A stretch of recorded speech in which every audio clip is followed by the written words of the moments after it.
want to talk about the Big Sioux Diversion Dike Channel project. So if you got something that you want to talk about besides that to the drainage board, that's what the sign-in sheet in the back. After we get the official presentation, then the public's going to have a chance to speak. When you come up, these mics they stay hot. So you don't have to push any buttons up there. They do want you to sign your name, print your name so it can be read, and sign up here, and that goes to the minutes of the official minutes of the drainage board. And then there's a sign-in sheet being passed around that's going to be put into the written document. And it's important, if you want me to email you on anything about the drainage matter, that handout being passed around with sign-in sheet's got a place for email. If I got your email, obviously I can email you. If I don't have it, it's kind of hard. So, and with that, it's 6 o'clock, and I'll.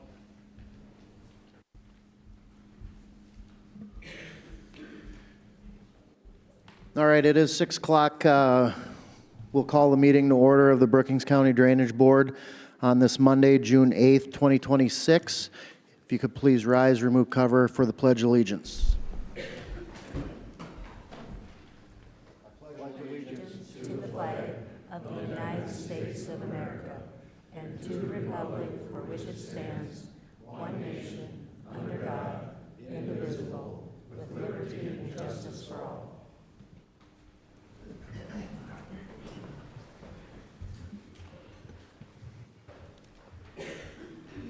Number 3 on the agenda is approval of the agenda. Do I have a motion to approve?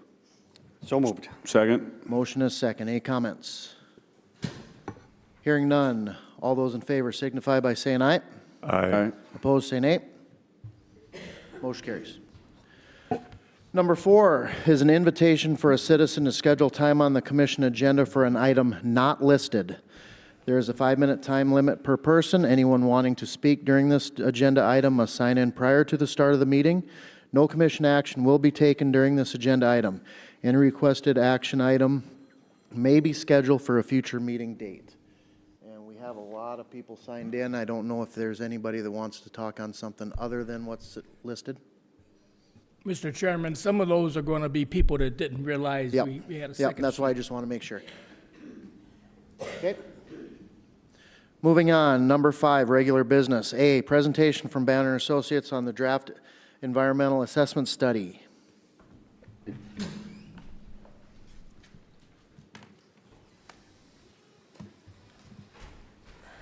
Good evening, Mr. Chair and members of the Commission. My name is Kelly Busher, and I have here also Kent Johnson. We're with Banner Associates. We have been working with the county for several years to look at some possible solutions for flooding along the diversion channel off of the Big Sioux River. So what we would like to do tonight is give you a brief update on where things are at with the work that Banner has done and spend some time going through an environmental assessment that we have drafted. One of the important components of an environmental assessment is to hear the public input and comment. And so this meeting is also going to be an opportunity to hear any additional public comment and to be considered as we finalize the environmental assessment for this project. So with that, with your permission, we'll go ahead and go through the presentation that we've put together here. So for our agenda for tonight, we'll just talk a little bit about the project location and background, make sure everybody's clear on where this is at. The current conditions and the purpose of the project, the alternatives that were considered, and then the primary focus of the presentation tonight will be on the environmental impact analysis that Banner has done. Then we'll close that out with, if the project goes forward, any additional permitting or regulatory requirements that the county would have to meet for the project, and then the public comment and next steps if the project goes forward. So first of all, this area is located about almost 2 miles southwest of the city of Brookings. We've got the area shown right here, and then to zoom in a little bit more. You can see the Big Sioux River on the west side of this image, and there's a diversion channel that has been created going off to the west from the Big Sioux River. This property is, well, I'm going to go through kind of a history of the project here, so we'll get into that right here. So in the 1960s, some diversion structures were built along the Big Sioux River. There was a levee system that was constructed. And along this portion of the Big Sioux River, what we've been able to determine from kind of our research as we've worked on this is that an area was kind of carved out of that diversion structure and then managed to allow flow to go off to the west for agricultural purposes, and then it would be blocked off when people did not need the water. As time went on, that wasn't really actively managed and it began to erode. And prior to 2011, that structure eroded through, and the Big Sioux River started to increasingly shift into that diversion channel off to the west, especially during flooding conditions on the Big Sioux River. Following 2011, we started seeing, if you're looking at aerial photos, anything like that, you can really see that the hydrology has changed significantly in that area. And we've measured some, we and East Dakota have measured the flow on there, and we've seen flow anywhere from 50 to 70% of the Big Sioux River flow is going down that diversion channel at times. So there's a significant portion of the Big Sioux that is now going through this channel. And what's resulted is downstream, we're seeing some flooding, farmland, and then there's been a threat to infrastructure, in particular the bridges and roads downstream along this diversion channel. So in about 2020, Brookings County requested that Banner start looking at the option of restoring that levee along the west side of the Big Sioux to try to control and manage the water that was entering that diversion channel and reduce the flooding effects along there. So we started working with the county to begin some engineering studies and feasibility assessment to see if this was, what would be proposed. And following that initial assessment, we started reaching out to first the NRCS, the Natural Resource Conservation Service. The property owner at this area actually has the property enrolled in a wetland easement with the NRCS. And as that easement is currently written, it does not allow any construction. So for this to move forward, the NRCS would have to agree to temporarily allow this construction to occur. So the NRCS was the first agency we started dealing with on this project. And then once we've kind of had worked out a proposal and the steps that the NRCS would need to see, Banner began reaching out to landowners in the area and having stakeholder meetings starting in 2024. We had one-on-one meetings, mailed out information to people that had easements along the Big Sioux River there, and began those face-to-face meetings. And then where we're at now is we've got an environmental assessment drafted, and that was necessary. That's something the NRCS is requiring. We'll talk a little bit more about why that's required here shortly. So the current conditions, this is the diversion channel looking south. So up to, like I said, up to 70% of the Big Sioux River has been measured going through this channel at times. You can see that at times there's a lot of flooding along the channel. That channel just really is not able to handle the amount of flow that's seeing. It's getting outside of the banks. And scouring threatens the bridges on 216th Street and County Road 12, along with other transportation structures downstream. There's a concern that with those heavier flows, those structures may not be able to withstand that. To repair or replace those structures, it could cost several millions of dollars for the Brookings County taxpayers. And that was why the county wanted to look at, is there another alternative to try to get that flow back to where it had been going into the Big Sioux River. So when we do an environmental assessment, the first step that we have to do is we have to discuss what the purpose of the project is and what the need is for that project. So in this case, the purpose of the project is to reconstruct that diversion structure at the confluence of the Big Sioux River and the diversion channel, to return the majority of the flow back into the main channel of the Big Sioux River. And then the way it's designed right now, it would allow a small portion of that water to normally divert into the channel through a culvert, as well as allow during higher flows in the Big Sioux, when we'd be reaching those higher flows, water would overflow into the diversion channel and continue to go down there during those high flow events. The need for looking at this project is to protect the transportation infrastructure from the ongoing scouring and erosion damage, reduce flooding on agricultural lands downstream of the diversion, and then restore the Big Sioux River's historic flow patterns. So when we do an environmental assessment, there's some specific federal regulations that we have to follow and consider, and when we're looking at and you'll hear me talk about an EA for the environmental assessment. So the first federal law that we had to operate under is something called the National Environmental Policy Act, or NEPA, And that is an umbrella regulation that requires any federal agencies, when they're making decisions or approval or providing funding for a project, that they have to assess the environmental effects of their decision. So this, the EA was done under the auspices of the National Environmental Policy Act, or NEPA. And then since it's an umbrella, we have to look at any other environmental or historic, cultural resources that might be impacted. So we looked at, under the National Preservation Historic Act, it was required that we do a cultural review. We have to consider if there's going to be any impacts to cultural or historic resources as a result of the project. We have to look at if there's an impact to endangered species. We can't affect endangered species with the project. Since this is right along a river, the Clean Water Act is going to be one of the primary guiding federal authorities as well for regulating this project. The Clean Water Act was passed to protect and preserve water quality in the United States, and then specifically here in South Dakota. And then finally, back in 1977, President Carter issued an executive order on wetlands, and he required that there has to be an effort to minimize the destruction or loss of wetlands, and sometimes you'll hear that referred to as no net loss of wetlands. That's a goal of any federal decision-making. So what we looked at a couple of different alternatives under NEPA. We have to consider the alternatives. The two alternatives that were considered, well, I'll go through just real briefly here. First of all, we looked at a no-action alternative. Let's let things stay the way they are. So the diversion structure would not be constructed, that levee system would not be restored in that area, and the Big Sioux River would continue in its current flow pattern going down that diversion channel. Probably, if past history is any indication, with increasing volumes and increasing erosion along the diversion channel.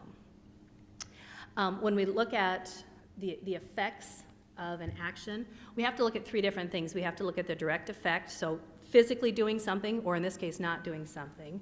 What could be the kind of indirect impacts, that ripple effect of what happens, and then kind of look ahead of what some reasonably foreseeable effects would be. And in particular, for this alternative, some of the reasonably foreseeable effects are, we believe that there'll be a continued increased flooding on agricultural land along the diversion channel, continuing migration of the river there, and there's a potential for progressive infrastructure damage and rising repair costs for the county and the township along this area.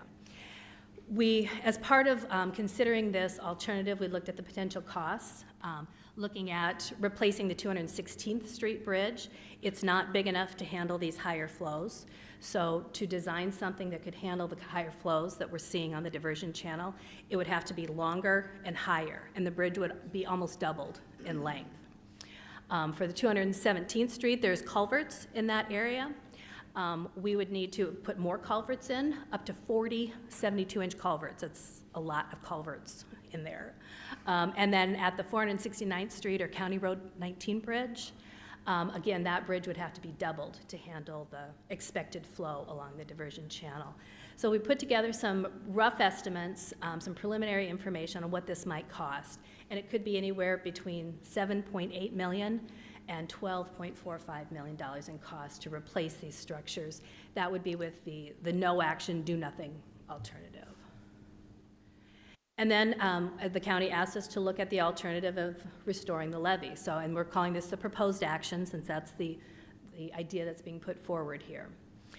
So what that would do is restore the majority of the flow, but not all of it, to the main channel of the Big Sioux River, continuing to divert a small portion downstream for livestock use, and allowing water to overflow during high flow events into the diversion channel. As I mentioned, before this could go forward, the NRCS would have to approve lifting the restrictions in their wetland easement, and they refer to that as a temporary subordination of the conditions. That easement does not allow any land disturbance or construction, so they would have to lift that restriction temporarily for this to be built. That's the federal action that's guiding this environmental assessment requirement that we have to look at. They need to have this environmental assessment as they make a decision on whether or not they would suborn those restrictions on the easement. In addition, there would be another federal activity that would take place if the county agrees to go forward, if the NRCS lifts the easement restrictions temporarily, then the Corps of Engineers would require what they call a Section 404 permit. It's referring to a section in the Clean Water Act, And that's a permit that the Corps requires if anybody's filling a water body, putting soil into it, which is what would happen in this case to reconstruct that diversion. We'd put fill into the diversion structure and a little bit in the Big Sioux River. The costs that we've estimated for the construction of that diversion are about $300,000. As I understand it, the county is proposing to fund that themselves. There would not be any federal funding. So the federal actions that are guiding the EA are that NRCS decision on the easement and the Corps of Engineers permit. So the way we proceeded with the EA is taking those two different alternatives that were considered.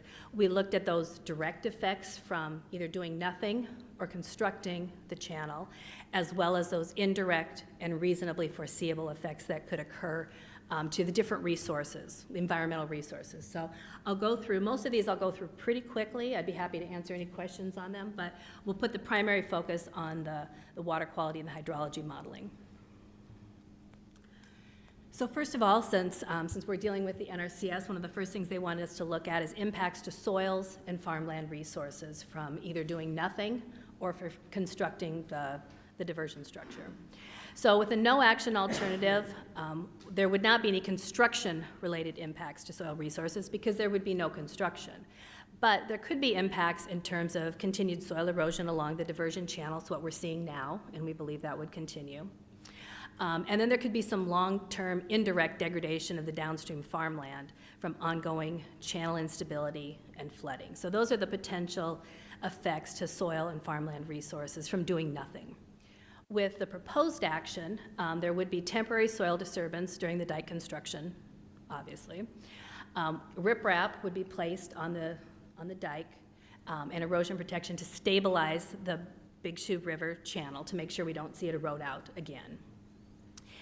With the construction, the area where it would be constructed, there would be no conversion of prime farmland. The NRCS doesn't want to see you taking farmland out of production, prime farmland out of production. Because of the easement that's in place, it also does not allow any farming. So there would be no impact to farmland by filling this area. It would be about 0.9 acres that it could be prime farmland if it was drained, but the easement doesn't allow any farmland production.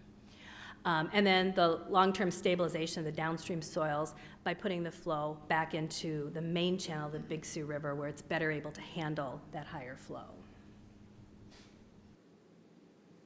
So under the Clean Water Act, one of the things that we'd be looking at is filling some area of the wetland. So this very colorful picture here, I'll explain the colors I have up here. So what we've got with the green and red strip that goes through there, that is where the dike would be reconnected to the existing levee system. And the red area is where it would be done right in the diversion channel or within a water body. So those would be direct impacts to that wetland and the stream there. Those would be permitted impacts because the intention would be for that dike to stay. The light green and the purple, those areas could see some temporary impacts during the construction as equipment's in there, as they're moving dirt around. But the expectation would be that would be restored back to its current condition as kind of a wetland area there. So that's what would happen under Alternative 2, that direct effect from filling in the wetland there. Again, with the no action alternative, there would be no construction within the wetland. And I'm going to turn it over to Kent. He's done a lot of the modeling on the hydrology here, so he'll walk you through these impacts here. Thank you, Kelly. Can you hear me okay? All right. So what we're seeing here on the left side, that's a result of the hydraulic model I put together. It's a 2D HECRAS model. I did this in 2021, and that model was built using both survey data in that vicinity of the diversion channel and the Big Sioux River, and then the rest of it was LiDAR data, elevation data spread across the rest of that area, basically. So in that model, there's a water level decrease in the diversion channel if that proposed action goes in place, if that structure goes in place. And for 3.5 acres, there's a drop of at least 0.6 tenths of a foot. So, and then 545 acres, that's that little red area within the diversion channel. So it's an immediate direct impact right there of a water level drop. And then the orange areas, and part of the yellow is the 545 acres where the water level drops 1/10 to 1/6 or 0.6 feet of water. And the reduced flooding alleviates downstream farmland and infrastructure impacts in that area, in the orange, red, and yellow. So then the water level increase, conversely, it's like a flip-flop here, the green, that's where the water levels rise. And I should have prefaced that with, this is a flow for a growing season flow, and I'll go through how that flow, that CFS calculation was determined on the next slide here. But just basically, if you put that structure in place, you'll have a water level decrease in the areas of the diversion channel and downstream, and on the Big Sioux River, there'd be an increase. So there's 478 acres where the water level rises 0.1 to 0.6 feet, and in the green, yep. Light green. Or sorry, light green, and 27 acres where the water level rises over 0.6 feet, which is adjacent to the Big Sioux River. And I don't know if you can tell from this, but it's the green areas are they appear a little bit more squeezed in, or it's because the main channel of the Big Sioux River can handle more water. It's had flows going through it for, well, as long as I can remember, I guess. So, and then the diversion channel areas, it is pretty channelized north of 216th Street, but just after 216th Street, it's kind of like a bathtub where it just kind of wants to spread out once it's overtopped the edge of the tub, so to speak. So, I'll go on to the next slide and show you how I determine that flow for that figure. And that's a wetland flow determination that I used in the model for that, and that was recommended by the NRCS. It's used in that publication. You see NEH, which stands for National Engineering Handbook, and they go through this determination of flow. If you see on the right there's a big, picture. That's 1 year, 2019. The stream gauging station flows downstream at the Big Sioux River, just right at the county line. So each day you see there, or each cell, there's a average or a mean discharge at that station over that day. And then what we do is we go through the growing season, which is highlighted in green, and determine the 7 days where the highest flow occurred. So it's just basically a summation of the highest 7 days. And then I pick the lowest flow within that red circled area. And that's used in this calculation. So each year we'll come up with a flow, and then we'll rank these from the biggest to the smallest, and then we'll just pick the median flow. So it's right in the middle, which is what median means for, or which is what median means. So this process, you rank the daily flows. This is applied to hydraulic design, mostly for wetlands, ecological low flow assessment.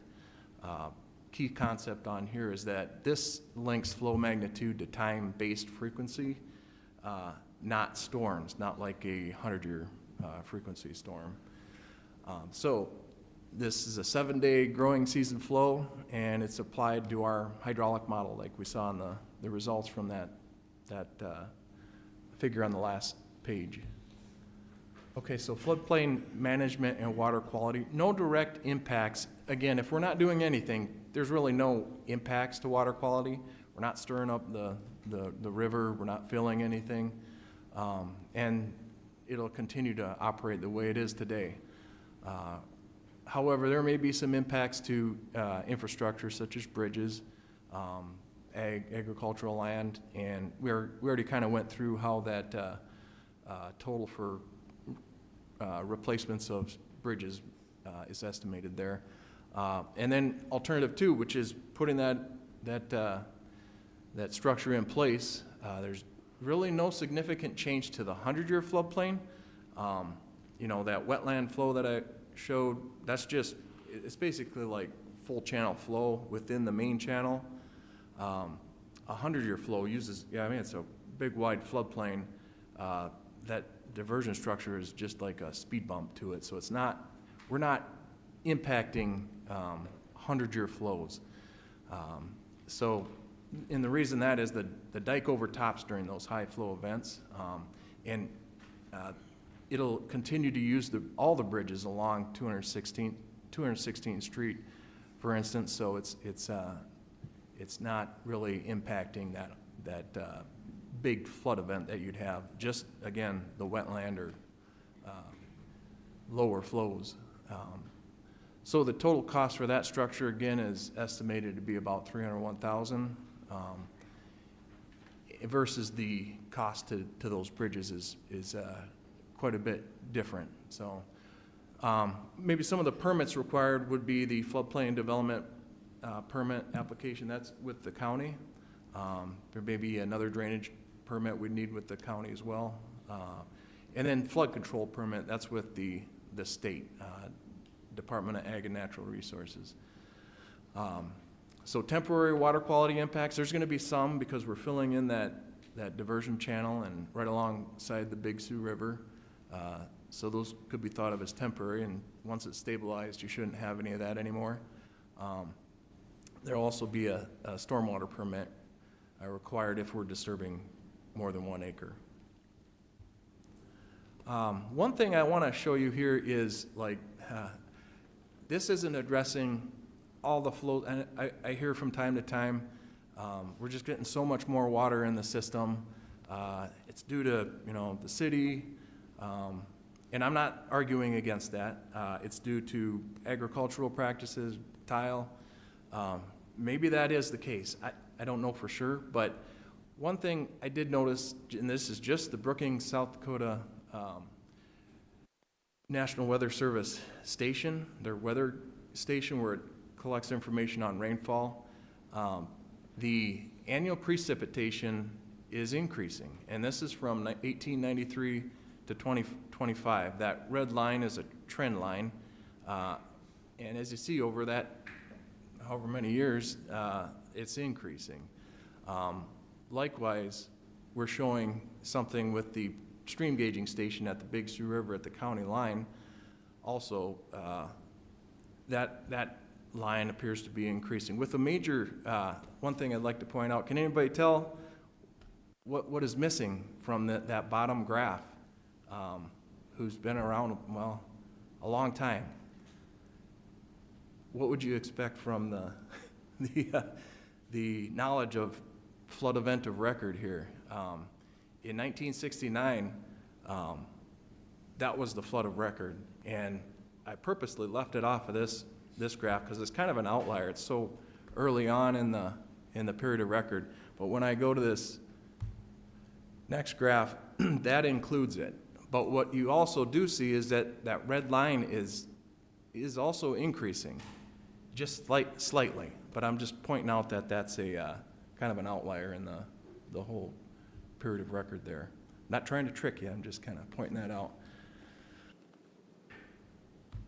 Okay, I guess. Okay. So that was the work we looked at, the impacts for water levels along the Big Sioux River and the diversion channel. We also needed to, as I mentioned early at the beginning, we needed to look at impacts to wildlife and any threatened or endangered species that might be in the area. With the no action alternative, things would continue as they are, so there would be no direct impacts to wildlife or endangered species, and no reasonably foreseeable effects to those. But with the proposed action, there could be minor, short-term wildlife disturbance with the construction activity and filling in the area. We also looked at, is there a potential for any endangered species to be in this area? And the U.S. Fish and Wildlife Service has identified 8 federally listed species that are either threatened or endangered that could be, should be, once were in this area. And for 7 of those species, they've agreed with the assessment that there would be no effect. It's butterflies and bumblebees and things like that, plants. But the one species that they want to talk about more is the Topeka shiner.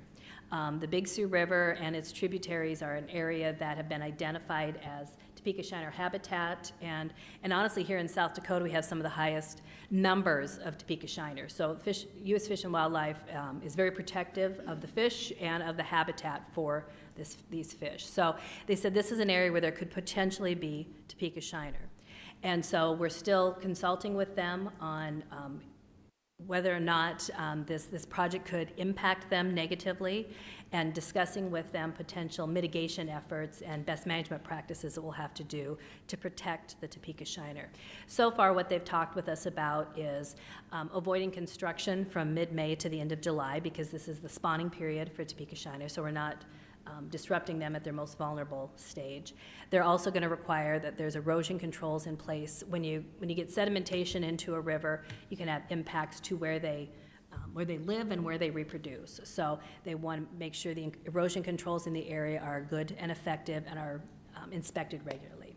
And so those are the two of the big things that they've identified as best management practices they want to see, but that consultation is continuing, so we have not completed that yet.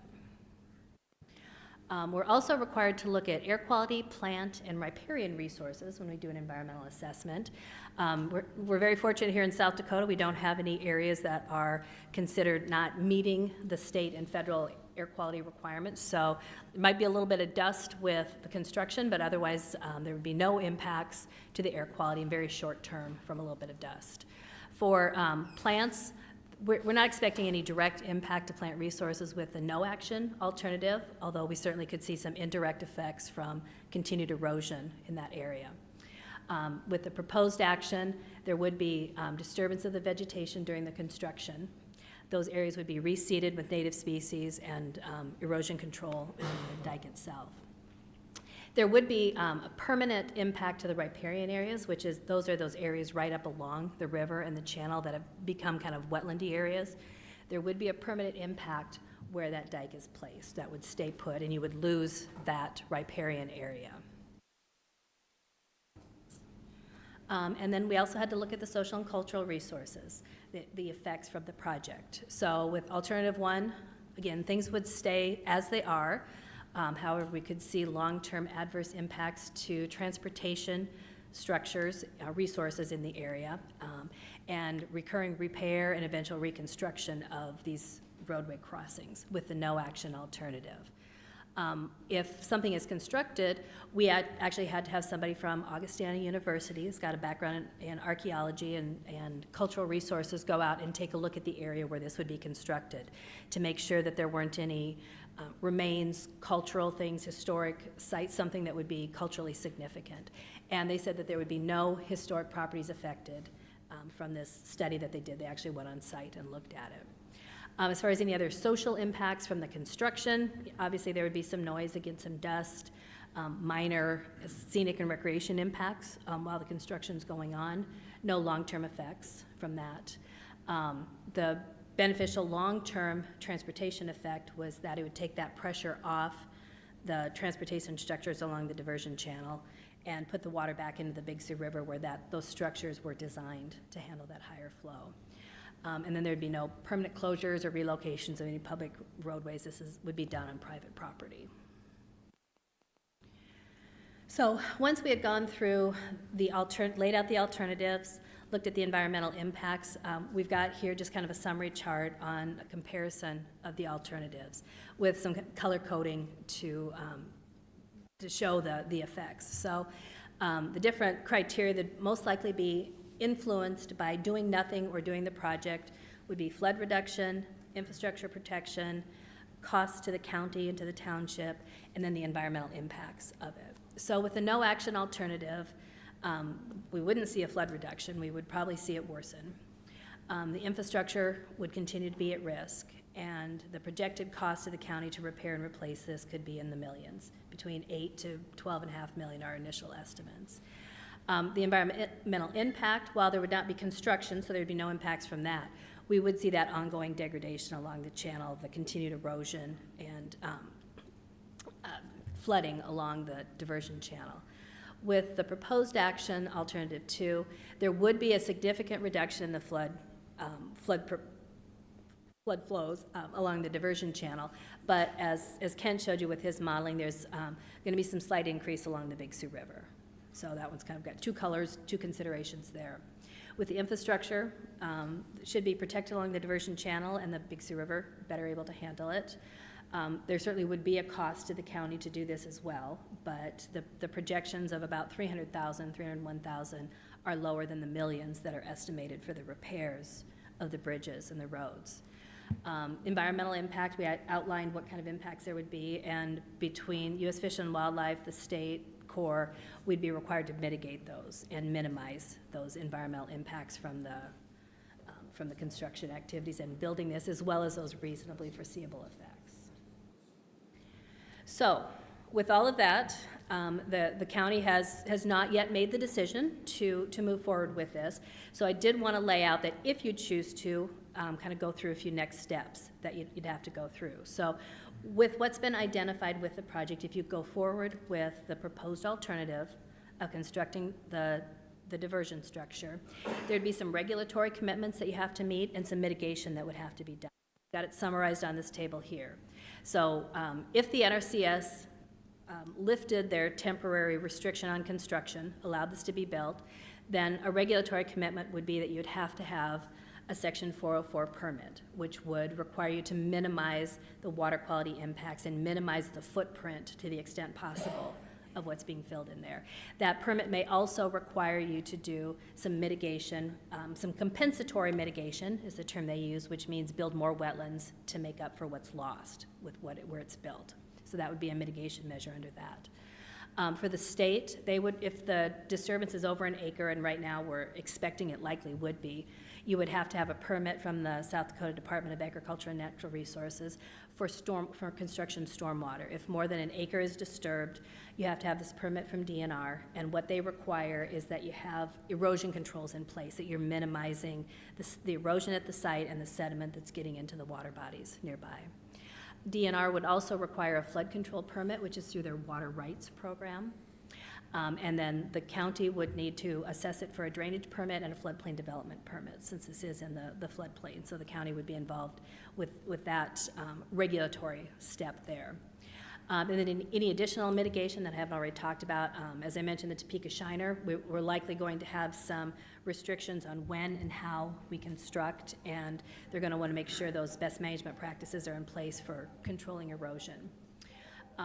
That you'd have to have permanent stabilization within 14 days of construction ceasing, so this can't stay open and disturbed for a long period of time.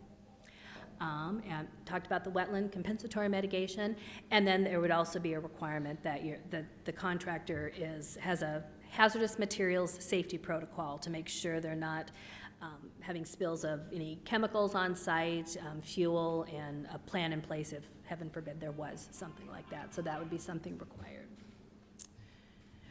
And so as far as the progress on each of those things, so the NRCS wetland easement, we have not, the county, and we're working with the county on this, since a decision has not been made on this project yet, that application has not been submitted, but this assessment, this environmental assessment is a key component of that application. So if the county chooses to go forward, the environmental assessment would be finalized, and we'd complete the application and send that off to the NRCS. So that's in progress as far as the status. The permit from the Corps to fill in that area, that 404 permit, we've not submitted that yet to the Corps. If the county decides to go forward, if the NRCS lifts their easement, then we'll proceed with the Corps on getting that permit from them. The NEPA compliance, that overarching environmental umbrella that required this EA, we've got the environmental assessment drafted. We've reviewed it with both NRCS and the Corps of Engineers to make sure it meets what they need to see for their decision making. So that's drafted, and then working on finalizing the public scoping tonight. And if the county decides to go forward, then we'll finalize that environmental assessment. The cultural review has been completed. As I mentioned, Augustana University went out, and that's been shared with the State Historic Preservation Office, and they've agreed that there will be no impact to cultural resources. And then finally, we're still in the process of coordinating with the U.S. Fish and Wildlife Service on endangered species impact to the Topeka Shiner. And then, just real briefly, I wanted to share with both the Drainage Board and the public here what has been done in particular for scoping, as far as looking into the project and reaching out for public input. So in July and August of 2022, that's when those landowner information packets were sent out and those in-person meetings were held with people. Based on that, Banner Associates had put together a feasibility study and a summary of kind of the next steps, and that was shared with the Drainage Board. Kent and I actually attended that meeting in August of '24. It was a public open house to receive some more public input and for us to share what we had done to date, kind of give a status update. Looking forward then, November of 2025, we sent out scoping letters to federal, state, and local agencies inviting their input and review of this potential project. We also sent it to elected officials at the federal, state, and local level, and downstream landowners. In February of 2025, that public comment period closed, and the comments that were received were reviewed and addressed in the draft EA that you see before you now. In February of 2026, Kent and I came back before the Drainage Board and answered some questions, gave you a little bit of information on where things were at, and answered questions that the Drainage Board and the public had. And then now, today, we're at this public meeting. So that's, I guess, the stakeholder engagement that's been done so far on this. The key concerns that we've heard really are captured in basically 3 areas where the concerns are. There's concerns with downstream flooding impacts on homes and agricultural properties on both sides, both the diversion channel and on the Big Sioux River. Landowners on each side have that as a primary concern. Is the river going to change course further? If you look at aerial photos, you can see the Big Sioux has not just stayed in one channel. It has moved and evolved, and it's pretty flat. As Kent said, the floodplain spreads out when we get a lot of flow through there. So just concerns on the effects to those landowners with this change of putting that levee back in place. And then there were concerns raised about the notification and involvement of people that were directly affected, property owners. So I know when we were here back in February, the Drainage Board said they wanted to provide another opportunity for public involvement, which is why we're here today. And we made the draft EA available. The county put it on their website for people to look at it ahead of time before we came here today to speak to it. In the public notice, the county said they could send comments to that email address, and then, of course, we're having this public meeting here today, so as far as the process from this point forward. Next steps, so what we've completed is that scoping. We've done the agency consultation, stakeholder outreach. Kent's completed his hydrologic analysis, and we've got those, a draft of the environmental surveys completed. Currently, this is available for public review. We're holding the public meeting today and collecting additional public comments. As far as upcoming, if the Drainage Board and the County Commission decide to proceed with this project, then we would address any additional comments that come up tonight, finalize the EA, and begin submitting applications to the NRCS and the Corps of Engineers. And then if those get approved, obtaining those permits, complying with those permits, finalizing the design and doing the construction on it. And then, of course, implementing any mitigation measures that are required from the different agencies and entities. And with that, questions? What questions from the board? If we decide to proceed with this, what kind of timeline are we looking at? Any idea, like, from now with all the steps left to be put in place, start date for construction would possibly be when?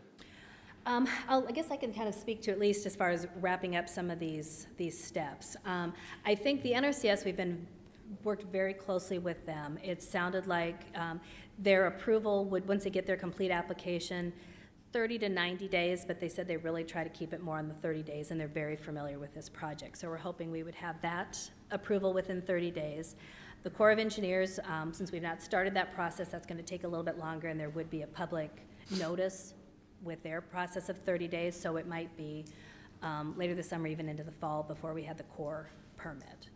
And I guess I'll let you speak to as far as design. Yeah, I would speculate, we'd want to get out there and grab some more survey data. I think that area has changed since we initially surveyed it back in, 2020 or whenever that started. So that, I'm always told they're out about 2 weeks. After that, we've kind of had some preliminary plans put together already, just kind of layout type concept.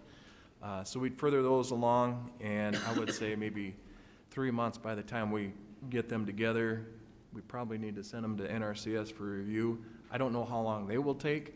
I'd assume maybe a month, and then after that 4-month period, we may maybe have some minor corrections to make, and then soon go out to bid. So I'd say conservatively 5 months.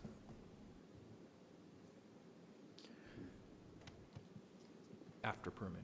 Yeah, so it'd probably be into next year as far as the Yeah, construction certainly. season, I would think. Yep. But So in reference to the NRCS easements, of course, 2002, I believe, the land changed hands and the previous owner stopped blocking this diversion channel, correct? that's my understanding, yes. Do we know when when that area was put into that conservation easement or that wetland easements? We know it. I would need a few minutes to look it up. Okay. Prior to, it was under the previous landowner, I can tell you that. Okay. But I'd have to look up when that easement was done. And then looking at the yellow, green, orange, green map, the downflow in the orange areas, how many of these wetland easements and stuff are in there that would be affected by doing this project here? How many easements are within that area affected? Yeah, because if the county blocks this, the wetlands in the orange, it's gonna drop the water level there. It's gonna affect those easements if there are any wetland easements.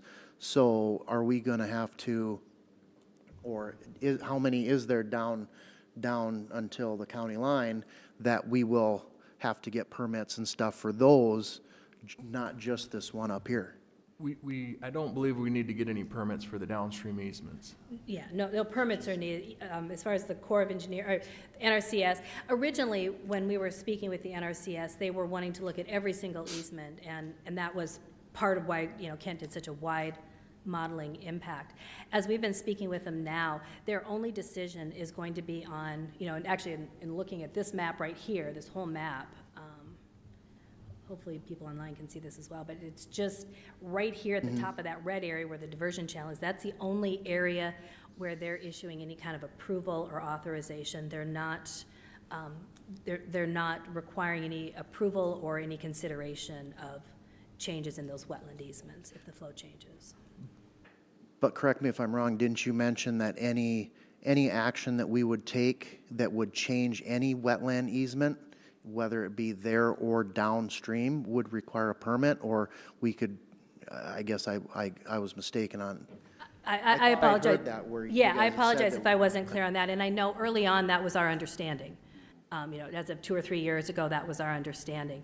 But NRCS has been really, really clear with us now. In fact, when we, I'm gonna go up here a little bit. When we started looking at the scope of the EA, we asked them specifically, what area are we looking at? Are we looking at, I've been calling this the Little Dipper, kind of shaped like a dipper here, this area.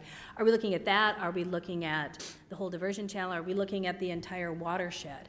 And the NRCS said this is the area they're concerned about. This is the only place where they're issuing approval, where they're taking any kind of an action. So their focus is very narrow as far as what they're approving now. And that's more than likely because of construction equipment and things like that? Right. All right, so then, to build on that, these permits and stuff, do they typically issue these? Do they deny them? Are they more worried about protecting those wetlands and those wetland easements? Or historically, what is the rate of, or the percentage that they approve versus deny? Since I don't want to speak for the NRCS, and I don't want to leave the impression that I'm able to speak for the NRCS, but, our conversations with them have been, we've put in a lot of work, the county's put in a lot of money and time into this. Please let us know if you're not willing to approve it, if you're not willing to give some consideration to this. And so they have not given us a no. They do still need to go through their process. It's actually going to have to go through their headquarters, which I believe is out of Washington, D.C. So they will have to talk with those people, but they've already been having those conversations. And so they haven't said no. We've asked them to please let us know. We don't want to keep moving forward with this if it's dead in the water with them. And they've told us to keep moving forward. So that's all I guess I can say. So then with that Section 404 permits, kind of the same question. Same question with them, and I've worked a lot with Clean Water Act permitting, not 404, but Clean Water Act permitting. And what both the Corps and the state with the Clean Water Act permitting they do, actually I had somebody say this very succinctly to me one time. Their job is not to say no, their job is to say yes if. So what I expect we would get from the Corps is a yes, you can do this if you meet whatever conditions, mitigation that they require. That's what I anticipate we would see from the Corps. Again, it's their decision ultimately. There will be a public input, but that's typically their process is yes, but you have to meet these conditions. Okay. So then, sorry, I'm hogging it a little bit, but, so then transitioning to if we do nothing, we mentioned about, and I'm just going to round up, 13 million to replace bridges, add 40 culverts, raise the road and road bed. Working on the road bed, how long of a stretch of 216th or our county road would we have to raise, and how high would we have to raise it? I initially did some calculations to determine that 40 culvert number, and that was just so we could raise it so it would be passable for like a 10-year event, like a normal off-system gravel road. I don't remember how high I needed to raise it, but enough to have it above the 10-year event. And by making it higher, then it makes it longer too. That's why that number got so much bigger in terms of, nearly doubling the length of the bridge by having to raise it. But I'm not talking just the bridge, I'm talking about the entire road. Is it a 2-3 mile stretch that we would have to raise? What would we have to do there? Yeah, good question. I think it was just a mile stretch, and I don't believe it was the full, foot of gravel. Of course, you're gonna have some variation in elevation along that profile of the road, but I was looking at that mile, just a mile south of 216th Street. Because just as a tangent, when they did that to US 81, just south of 14 where it turns off there, they raised that several feet through that. And so are we going to be having to do something like that through there? If you, The 216 isn't what they're raising. 217. 217, okay. Okay. Okay.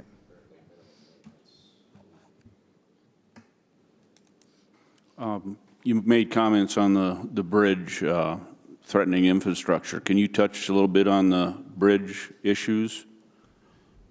yeah, that's I guess we'd have to look at bridge inspection reports to see how much they've changed over time. Probably want to look at it prior to that diversion channel being formed, and then seeing if there's any change after that.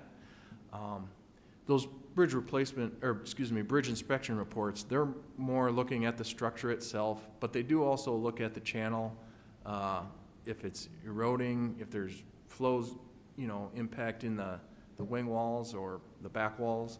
But it's not really monitoring how much scour is happening, other than we've got we're measuring the channel in that face of the structure. So we can look at that. I'm just saying, I don't know if we can definitively say that that's due for replacement just because of this last 10 years of flow under there. Along this dike, there's, it's been there for many years. There's other areas that have been breached. They've kind of formed some small streams. If by building this structure, will that cause some of them other areas to essentially become bigger and essentially flow so south of 216th Street they could still see most of that water? And that's a tough one to answer. I think that, yeah, you're right. A lot of those areas have breached.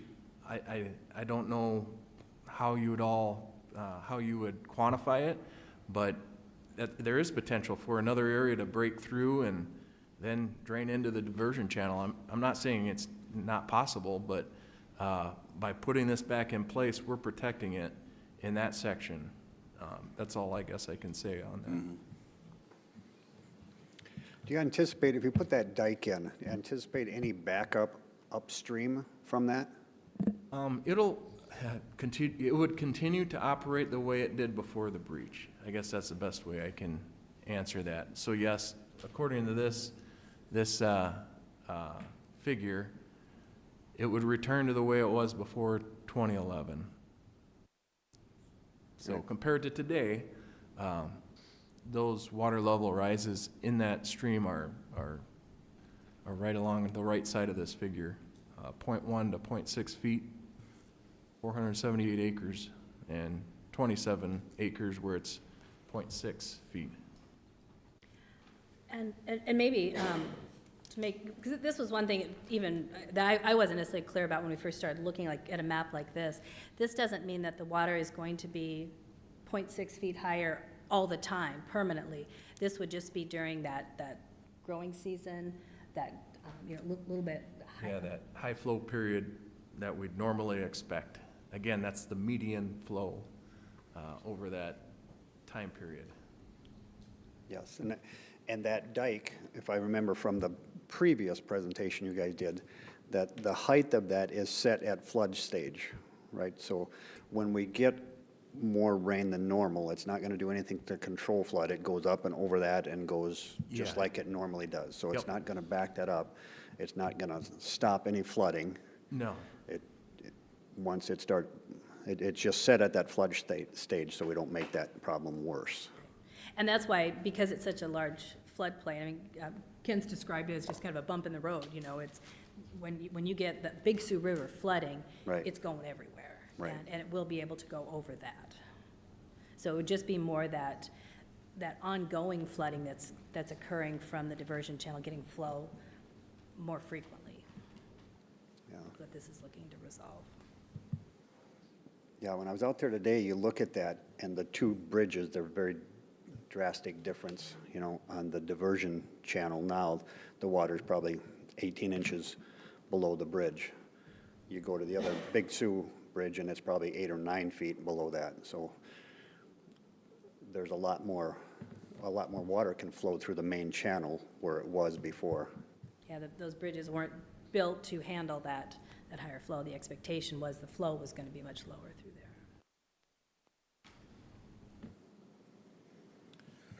I guess I'll start. You had mentioned enough of Commissioner Jensen's question.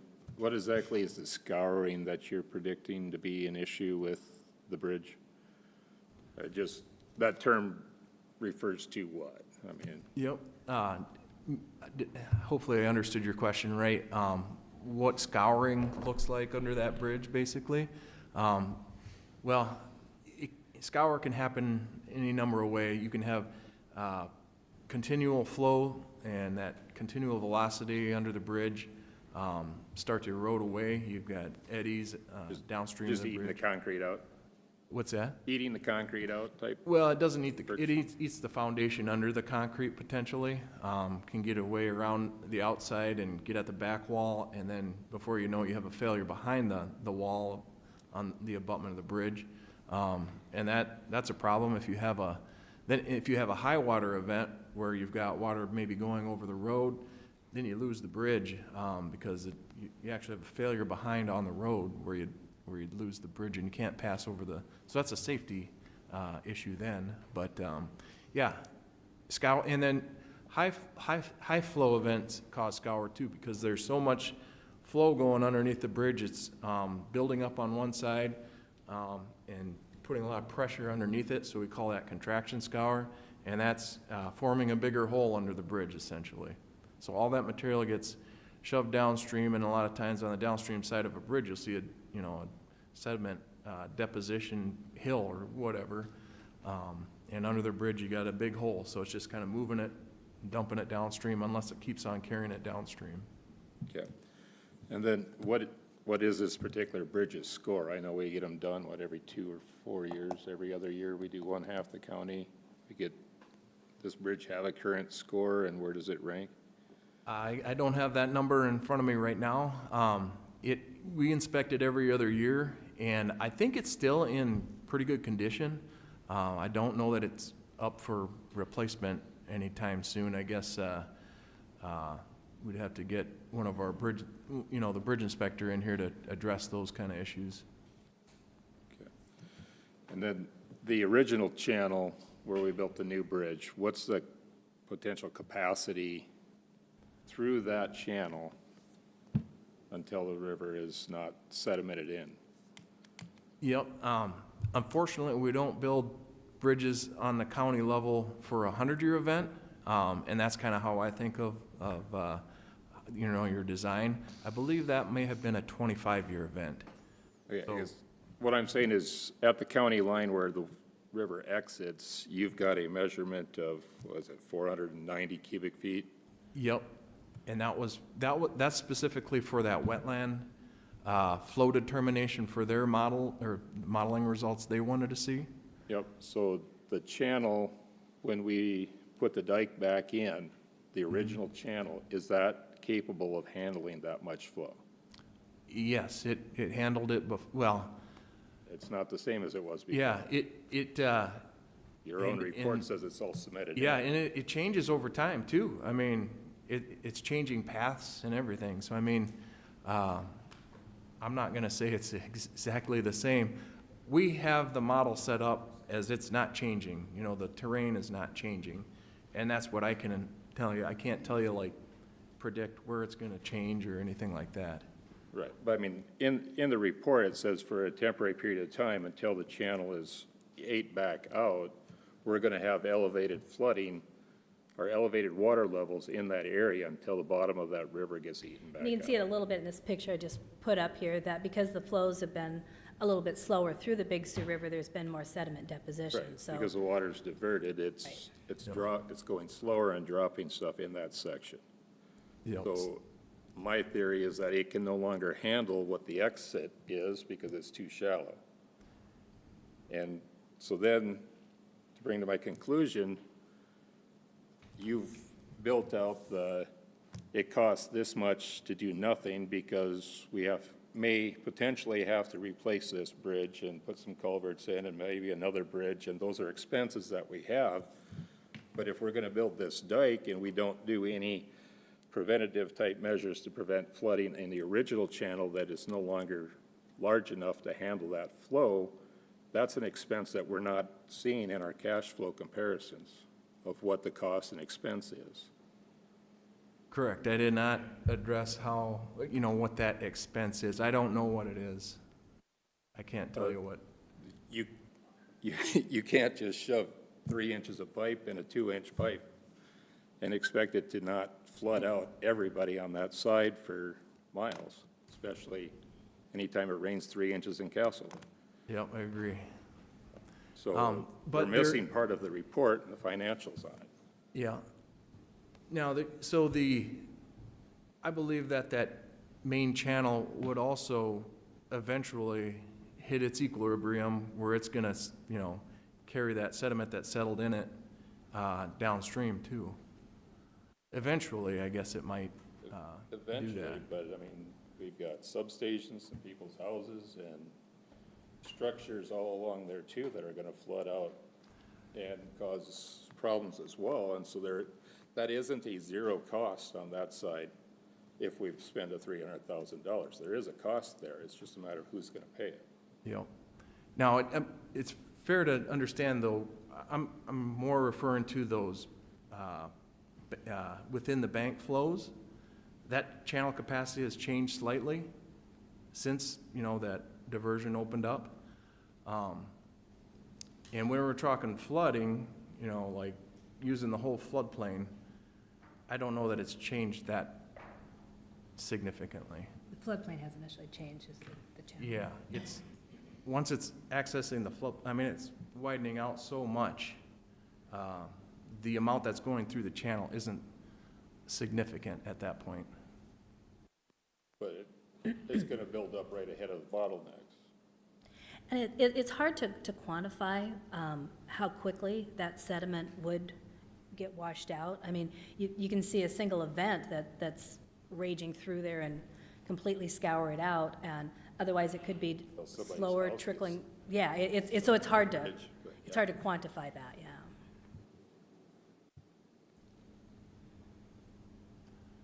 But yeah, there's a lot of scenarios and everything that could be modeled.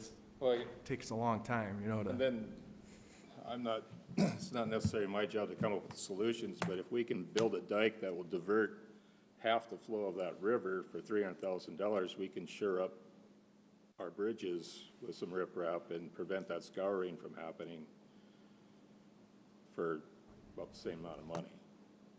Because we're not trying to divert the flow first and then build it in, we just have to reinforce what we already have.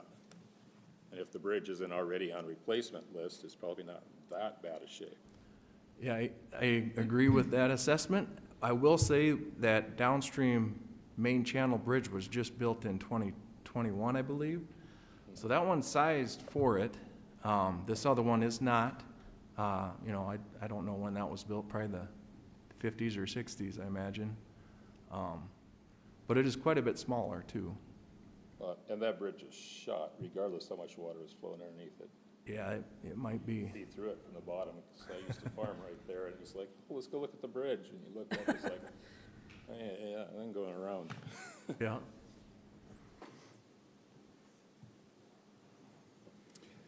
Simple question. So if we divert that to the Big Sioux, to the main channel where it used to be, do you anticipate that that's going to hold up flow?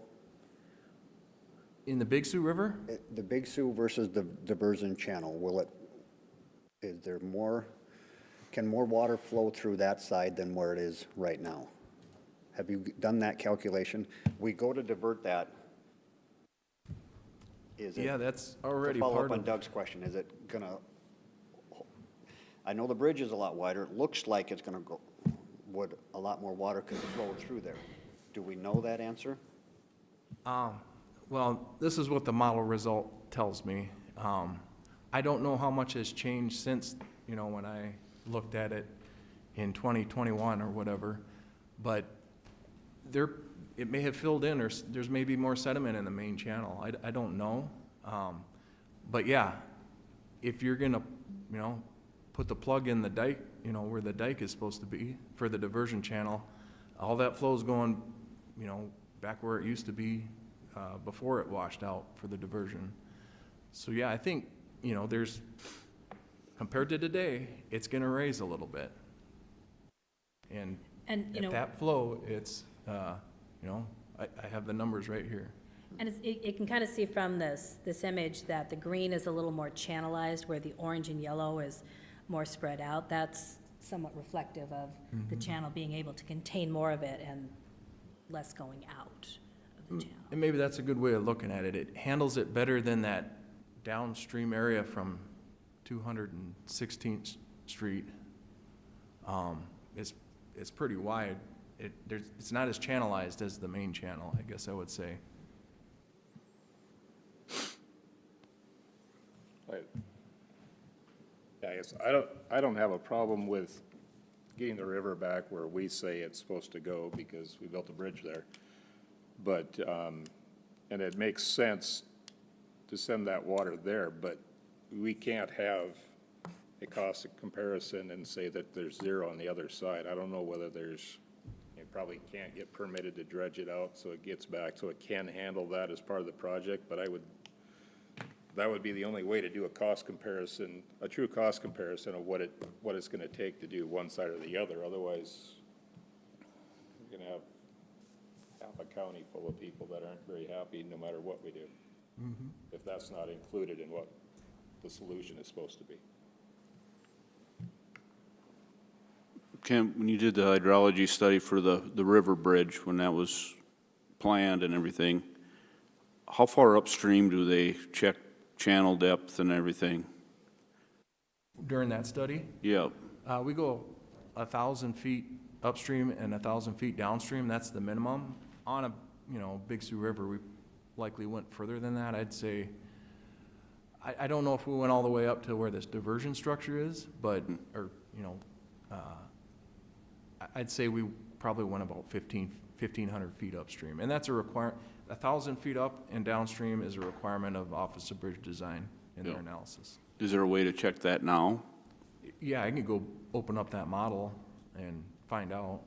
What the depth actually is now compared to then? I mean, how many years ago was that study done? Probably, Well, it actually happened, we did that one twice because, I don't know if you remember, they but extended the bridge, I know.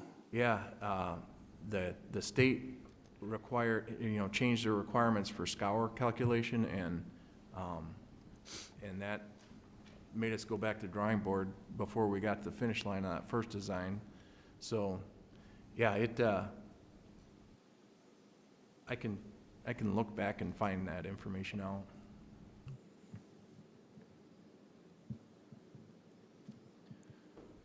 Any other questions from the board? I think we'll have more questions. I guess I'd like to hear some of the questions, concerns from the audience and see, and Okay. then come back around full circle. All right, so we're going to move on to the public comment period. Leave it up, okay. With the amount of people we have,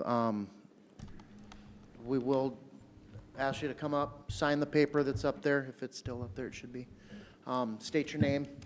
We're going to limit to 5 minutes per person so that we can make sure that we get everybody to come in and visit and let us document any questions and hear your concerns. I do have a couple things up here, but I will be putting a timer out. I'll notify 30 seconds, and then the timer will go at the 5 minutes. So we will open it up to public comments, so who wants to go first?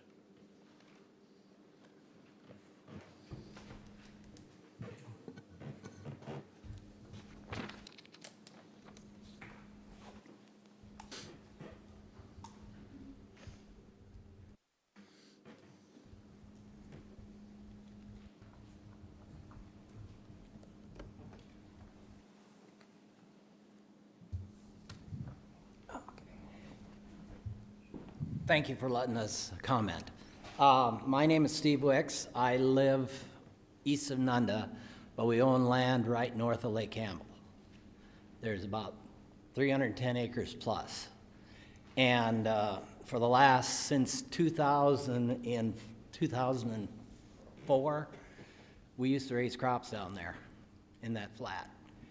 And we haven't done anything since. Now, the river, I call it the one that comes out of Lake Campbell, you guys failed to realize that Battle Creek, which runs all the way about 6 miles north of Madison, and then it comes north and goes into Lake Campbell. Kelly, you know what that is. That actually backs the Sioux River up because there's a lot of water that comes through there. You're talking probably 10, 12 miles of watershed. So if you don't put that dike in, it's just going to back the water up further because it's so flat. And by that time, if you have that dike in, that is going to let that water go south. Because as flat as it is, it's going to go wherever the lowest part is. And I've seen it over the road in Sinai, on that Sinai oil. It backs it up. There's a lot of water that comes through there. You got Lake Badus, you got the 2 lakes east of Nunda, you got Green Lake, and you got several sloughs that all run into Lake Campbell. And that is a lot of water. That's probably, in the spring when it's flooding, it's just as much water as the Sioux River, to be honest with you. So I would like to know, To us, we're not getting any value out of that property, and we're getting taxed for good ground. I talked to your auditor 2 years ago, and I said, how do you test soil if it's under 2 feet of water? You know, how do you affect the value of it? You know, you just can't. So we're in favor of it, to have that dike put in, because it's not doing us any good. We've got 240 acres we can't even sell. It's worthless. Last year, it flooded 4 times. And if Esteline and Castlewood get another 3-4 inches, it'll be flooded again. That's how quick it comes up. It's bank full now. But we're not getting any rain over by Nunda, so you're in luck, let's put it that way. So I'm in favor of it, and there's a lot of people probably thinking the same way. That we can't even keep fence, we can't raise cattle down there, we can't do a thing down there.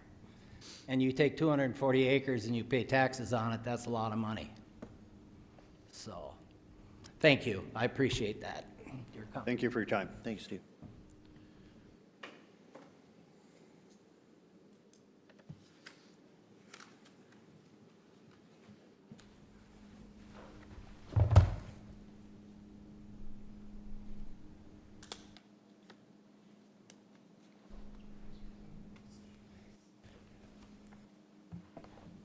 My name's Sean Lesner. I live just 3,400 yards south of the proposed dike. I live on the east side of the Big Sioux River.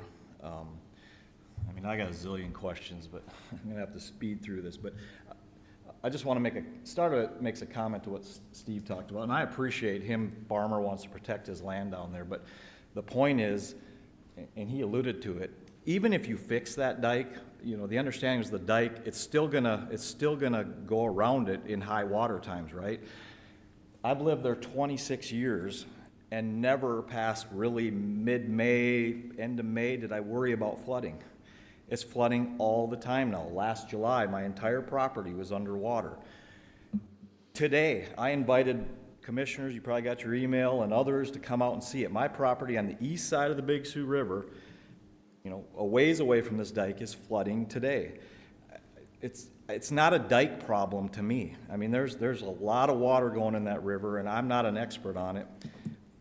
Kent brought it up, and people want to whisper about it, but in my opinion, all the drain tile that's been put in over the years and the city's development, and I'm not complaining about it, it's just that the physics of water, the water's getting there 10 times faster. 10 years ago, 15 years ago, I used to sit down, the Big Sioux River is 40 yards from my house out the window. I can see it.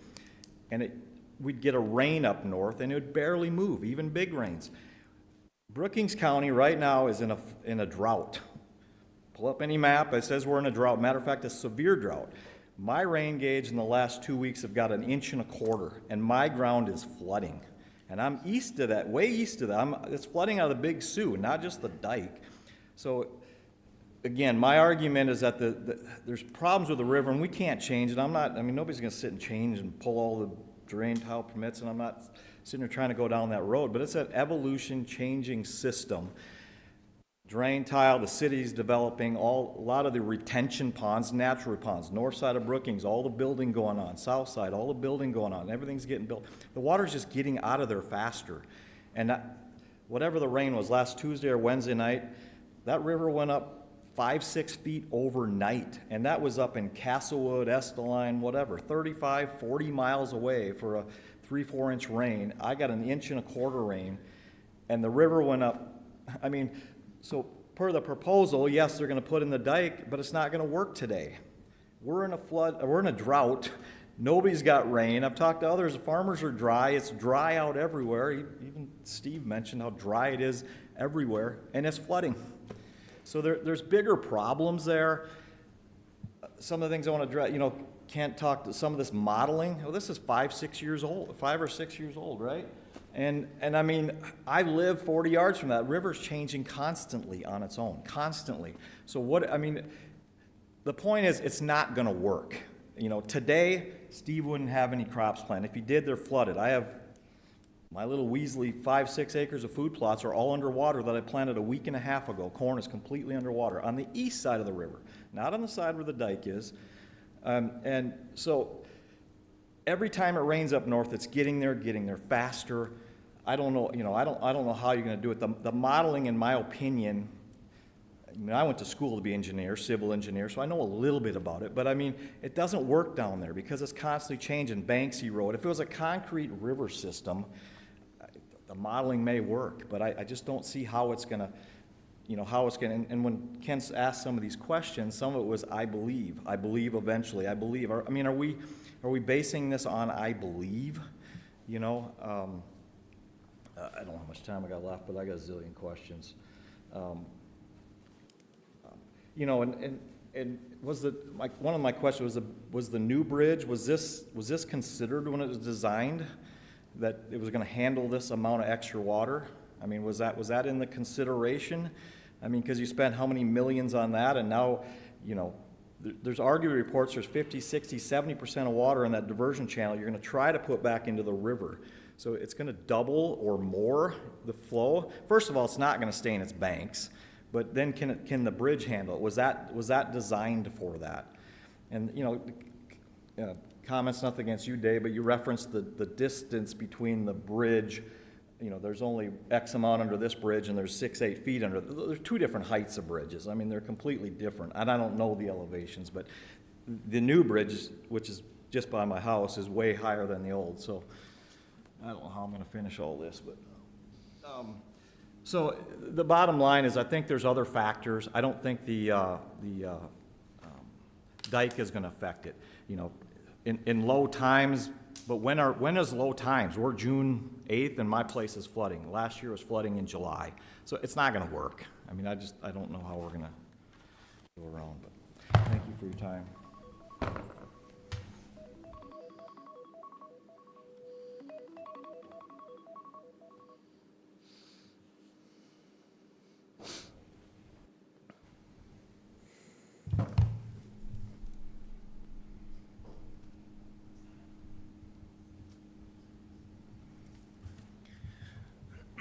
I'm DJ Recker.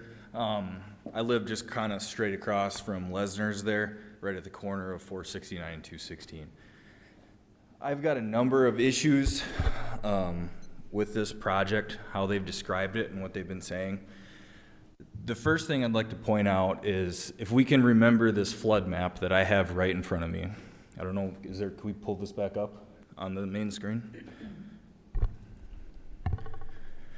Can you guys all see that too? You have a screen in front of you? Okay. And it says right on the side, we're talking about lowering the water level in the yellow and orange areas, right? And raising it in the green.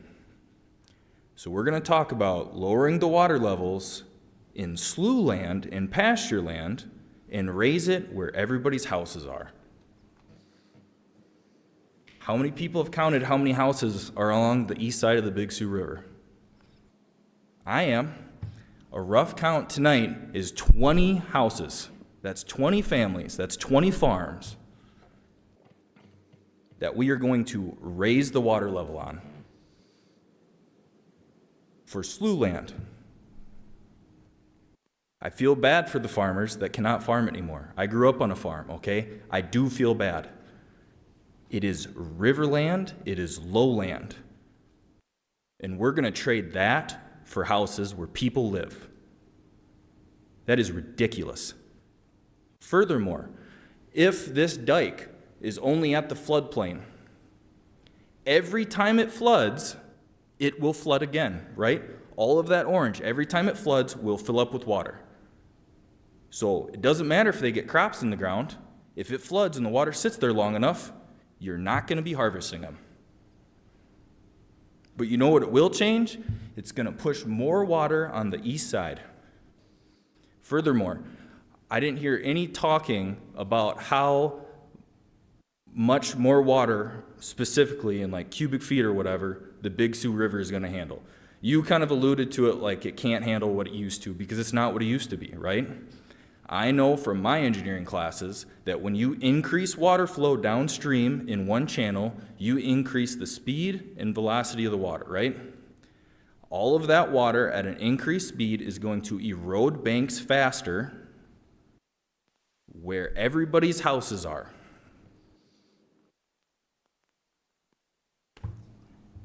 For slough land. I also have a couple other questions. When we were on the slide about the bridges, I'm curious on how they came up with their numbers. On the 216th Street Bridge, the existing bridge is 117 feet long, and they say it needs to be replaced with a 212-foot bridge. Show me a 212-foot bridge along the Big Sioux River right now. On the 217th Street culverts, they said they need 40 72-inch culverts. That's 240 feet of culverts. Why? On a gravel road that nobody lives on. Where's 240 feet of culverts going? That doesn't even make sense. On 469th Street and the County Road 19 bridge, existing bridge, again, 112.5 foot, and it needed to be replaced with a 212-foot bridge. That just logically doesn't make any sense. You're going to extend those bridges by 100 feet, and that's where that high cost estimate is coming from. That's where you get those millions of dollars. That doesn't make any sense. Show me where the numbers are that prove that.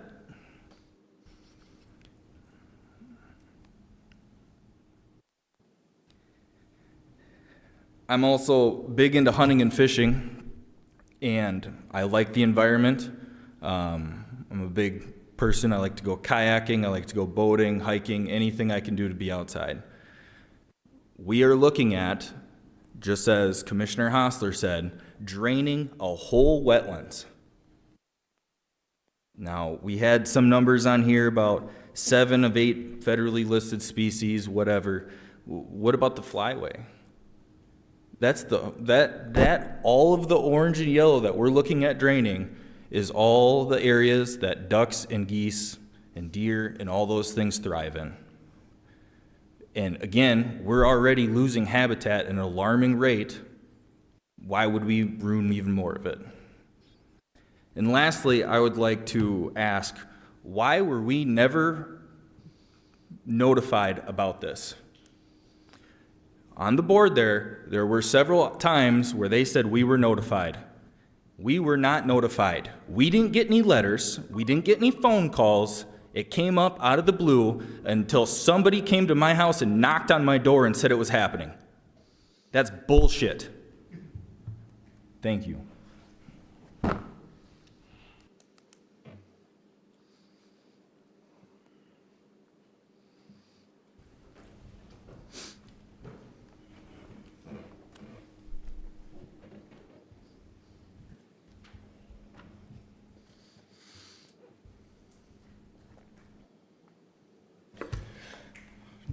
Jordan Arneson, live right on the east side of the river, right on County Road 216. I'm going to provide some metrics that they didn't have and that my curiosity got. I moved down on the property in 2019 where I didn't live on the river, near the river, or by the river. I lived under the river. I set out the TopCon Transit out in the middle of the highway down there, on the middle of the line on 216.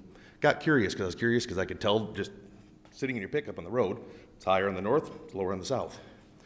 2019 flood on that thing, 15.5 inches. That's how much that road is sitting there holding that river back. Bigger bridges would help, but if you're not going to build the bridge, the water's going to go someplace. 2020 was flood on that one, 11-inch difference. That's how much she's holding it back. So you're going to take the flow of what they call a diversion channel. It's an old river channel. That river has moved all the way from Western Avenue all the way over to the other side of the lake. You pull up a satellite map on the thing, it is nothing but hooks and hooks and hooks everywhere where that river has been. So the river was here, somebody messed with it, it flooded, it went back to where it was. Now you want to take the river from where it was and put it back to where it was again. Rivers move. So you're going to take the flow of that river that right now is taking 70% of the volume on a standard flow, you're going to put a plug in there. And then when she hits flood height, it's going to use that channel, use that same diversion channel, run underneath the same bridges, cause the same erosion that it's going to be. and you're gonna take all the flow that was in a river channel, and you're gonna push it across. I can tell you where the lowest part is on that thing until it finds a low spot. It's the ditch on 216. So now your county road is gonna take everything that you had for flow in that river that you put a dike in, and the side of your road bed is gonna now be a river channel. What's the cost on that? Because now that river's gonna flow for, well, somebody knows more than me, half a mile down your ditch. It's gonna completely take out a driveway. Flow's gonna get there, flow's gonna go. How do we plan on keeping the river where you want the river to be? Let alone the whole thing, you can look on the map when they have it there. Yeah, the river's normally taken, just do this hard hook into the channel, if that's where it was until we dug this channel over here. It went back to the old channel where it had been. But if you go and plug off that old channel, so then it can't flow in the old channel, it'll flow across the surface, it's gonna erode across property, it's gonna rip everything up, and it's gonna take your county road that I have to pay taxes for and increase your guys' budget. Now for 217, where they're talking about their 40 culverts, go for a drive down that once. That thing is practically a ford crossing on that thing on a minimum maintenance road that if the river decides it wants to come up 6 inches, that thing wants to be underwater. That's not a passable road now. It's not that anything's gonna change on that thing by moving the river. It's below the river. So they're putting that in their costs. Notion of that bridge that they're worried about that previously was brought up on that. It's a bridge from the 50s that's already tired, that's already getting its age in there. It's already gonna need to be replaced. Obviously, when it goes to be replaced, you guys aren't gonna put back the same bridge. You're gonna be building the same thing as what was already there. The erosion that happens on that thing isn't from the end of July, early August, when you can walk across the river in a set of muck boots. The erosion that's happening on that thing is when that river is sitting there 9 inches from cresting over that road, and I'm sitting out there with the transit. Why are we worried about trying to save the bridge on our cost analysis on this thing when the bridge is tired and the flood is gonna go back there anyway? Should be worried about, you put that thing in the middle of that river channel, that's an old flood channel on that thing that's now active use. All that has to come across to get into that bridge to get underneath of that road. That road is a dam. I set a transit in the middle of it, I saw what the elevation was. So if it's gonna flow across there, do a study, figure out where it's gonna go. When it runs down your ditch and now you've got a river running down the side of your road, now you're rebuilding a road. What's the cost on that? Thank you for your time.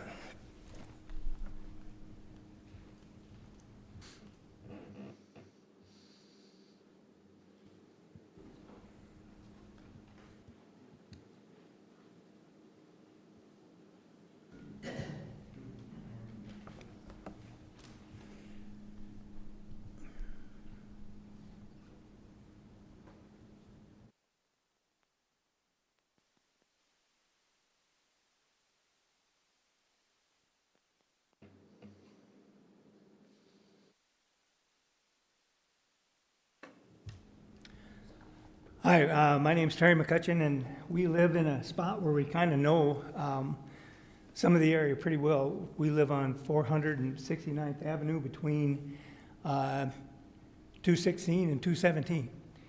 And the diversion channel and the main river channel from where we're at on 217 are just a little shorter than a quarter mile across. And what we've experienced down there, we've been there since '99, and what we've experienced down there is that whether the water's up, and it seems sometimes to be up in one channel, higher than another at different times, it always seems to meet in the middle, and that's 469. So I think that with a diversion channel, I'm not sure, but it's still going to pass in that area anyway from the main channel to the diversion channel, or the diversion channel to the main channel. And so it's one of those things. So when we talk about infrastructure, it washes out 217. That's replaced, I think, yearly. And I don't know if it was the bridge, the big flood a number of years ago on 217, just southeast of us. We're on the east side of 469th Avenue that was taken out at that time and never replaced. And so those are just some questions that I have. Will that diversion channel really keep that area from flooding? Will it prevent the infrastructure replacement that happens on a yearly basis there whenever it floods? The other question I had too is the water treatment plant. How will that be affected by the channel change? And will they have to make any infrastructure replacements and infrastructure upgrades in order to accommodate for that channel going in that direction on the east side there? Thank you.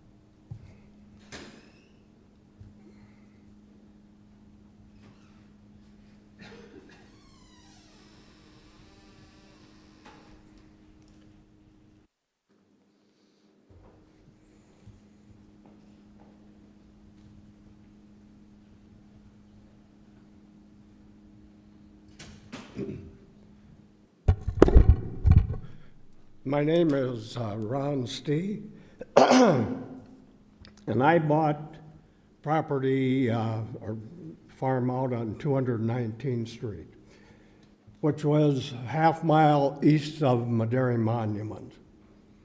Over the years, I have watched, and I haven't heard your engineers talk about it at all, is the groundwater level on that east side of the river and where it's at. 3/4 inch rain 15 years ago, Lyle Monsay had groundwater on the east side of Old 77 above ground. I have watched that every year just keep moving a little at a time, and it's about a half mile north of our 219 farm right now. In wet years down there, I've drilled a post hole, and within 20 minutes, I had water that far from the top of the hole. No one's talked about that. On 217th, I don't know, there's 40 culverts going in or something. I am assuming that is taking Brookings runoff, dumping into the Big Sioux. And you know that is not going to decrease. That will only increase. And that'll come in 217th, 18th, 19th, down to the Moody County line. That whole pasture land area down in that area will totally be flooded with not much of an inflow of water, and you've got Brookings that no one has addressed. Roger Telkamp told me, and he used to keep pretty close tabs on things out in that area. From the Sioux River Bridge on the interstate to Flandreau, there's not much over a foot of drop. That is calm water right along that from the Sioux River Bridge going west and then going up. The other problem in the Sioux River, it's never been touched for 100 years, probably. You've got dead trees, you've got silting. I've got a little pond in town just from soil particles in the air. I take out that much silt in the bottom of my pond every year, and there's no way it can run in. It's coming this way. And I have a big concern about adding more water to that channel when nothing has been done to the existing river to try to get more water flow, and then the poor drop in elevation from the interstate bridge down to Flandreau. I thank you.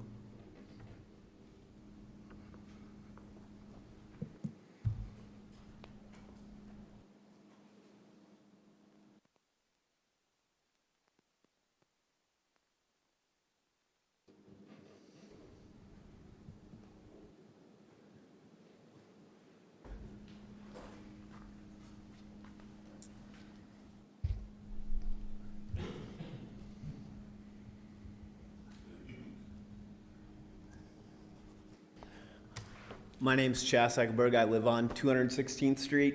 I guess, thank you for all your numbers. I know people have questioned it tonight. I assume you're a professional. I assume you do a good job, so thank you. I guess to me, the problem is it's going through a slough, the water, so it's slowing down, so it backs up and it's flooding, right? So if the dike would have just been redone when it broke, this conversation wouldn't be happening. So now we're talking about not doing something that we should have already done. So why would you not do something again to fix the same problem? The water slows down. People on the east side think it's gonna flood. Your numbers have said it's gonna flow over the dike anyways. So I don't understand what the huge issue would be. The problem is getting the water moving. Well, getting the water moving is putting it back in the channel, let it scour it back out and get it gone. Brookings builds more, puts more concrete in, people tile more, whatever. It'll scour it out and get it gone. That's the issue. It's sitting around and slowing down through a slough. I'm not a professional, that's just my opinion, but that's all I've got. Thank you. Thank you.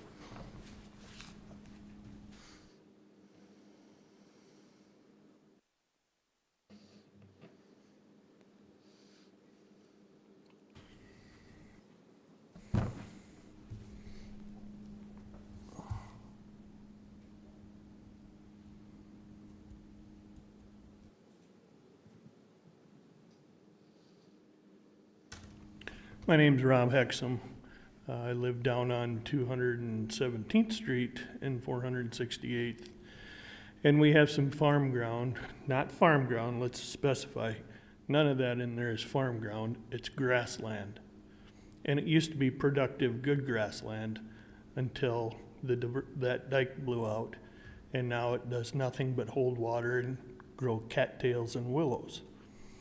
If we had the opportunity to put that dike back in, knowing it's never gonna completely shut the flow off, because you're gonna put a culvert in it for one thing, when it comes to a high water event, it's gonna go over. But the chance to keep the water, to move the water back into the river channel on a normal basis would give all that ground in the orange and yellow the opportunity to dry out and go back to production.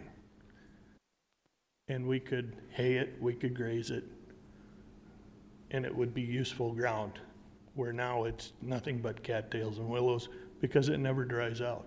It never gets an opportunity. And yes, the water moves way faster than it used to. So a couple inches up north makes a big difference, but if we could have the opportunity to try and get that ground dried up, we would see some production again. Thank you.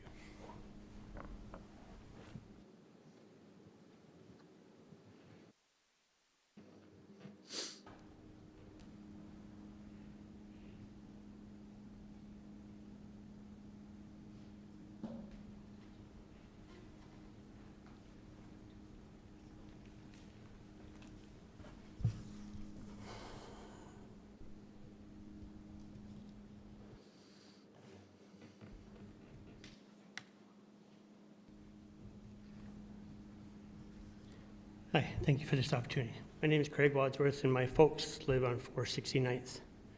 Our biggest concern is that dike is put in, that they will have water on their land all the time. So if I remember correctly, last year, there was actually water back there, and my dad didn't even think he was gonna get hay out of it either. So if you put that dike in, I'm concerned that it will be higher on them as it will as last year and before. I can remember times, even with that dike being out, walking in water all the time. As a kid, I can remember going out there and spiking carp, because they were in my folks' front yard, and that dike wasn't there. Wasn't there. So if that dike's put there, which I don't know what the levels are or where the level will be, will that create more water for my folks? Because I know 469th now, it goes over in like two spots already. So, and it's pretty close right there by the highway that it goes over already. And it goes over on the other end of the mile from my folks'. So as that road stops the water there, and just piles up on my folks. And then listeners are the same. I'm just worried that there'll be more water there and won't wash their place out. And it might not, I don't know. But that's just my dad's concern and everybody's. It should be looked into whether how much water will be put in there at those high times. Because it only takes one high water level to wash a place out. So is there not enough bridges on the highway to let the water go through more? I don't know. Maybe nothing I said makes sense, but I had to say something. Thank you.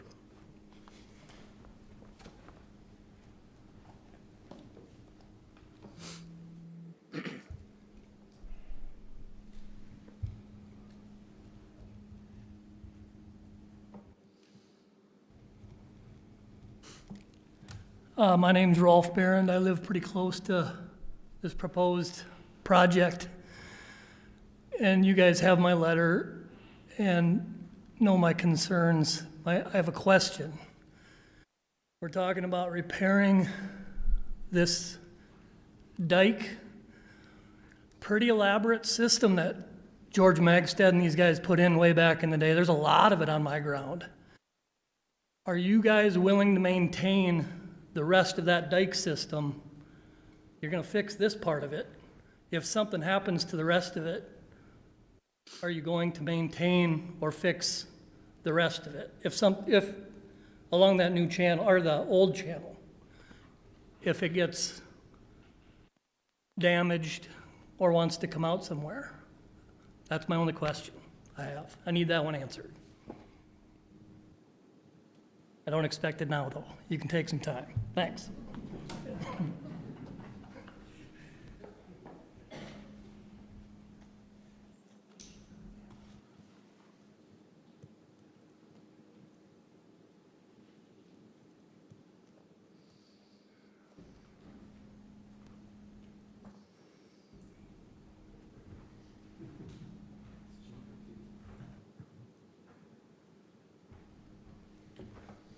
I have one question. Oh, sorry.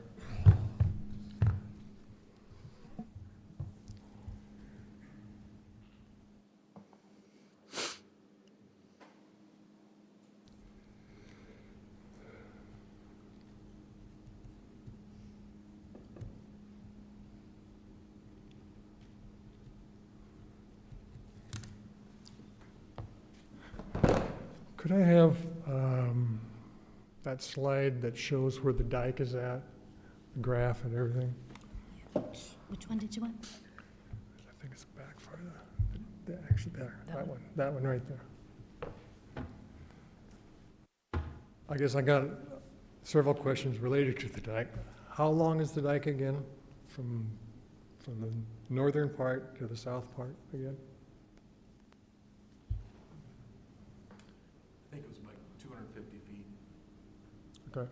Along that dark green area, along that center. Okay. The area in the light green, I would like to know what the elevation is in that darker colored area. And how far does that sand go up? Is that lower than the light tan area.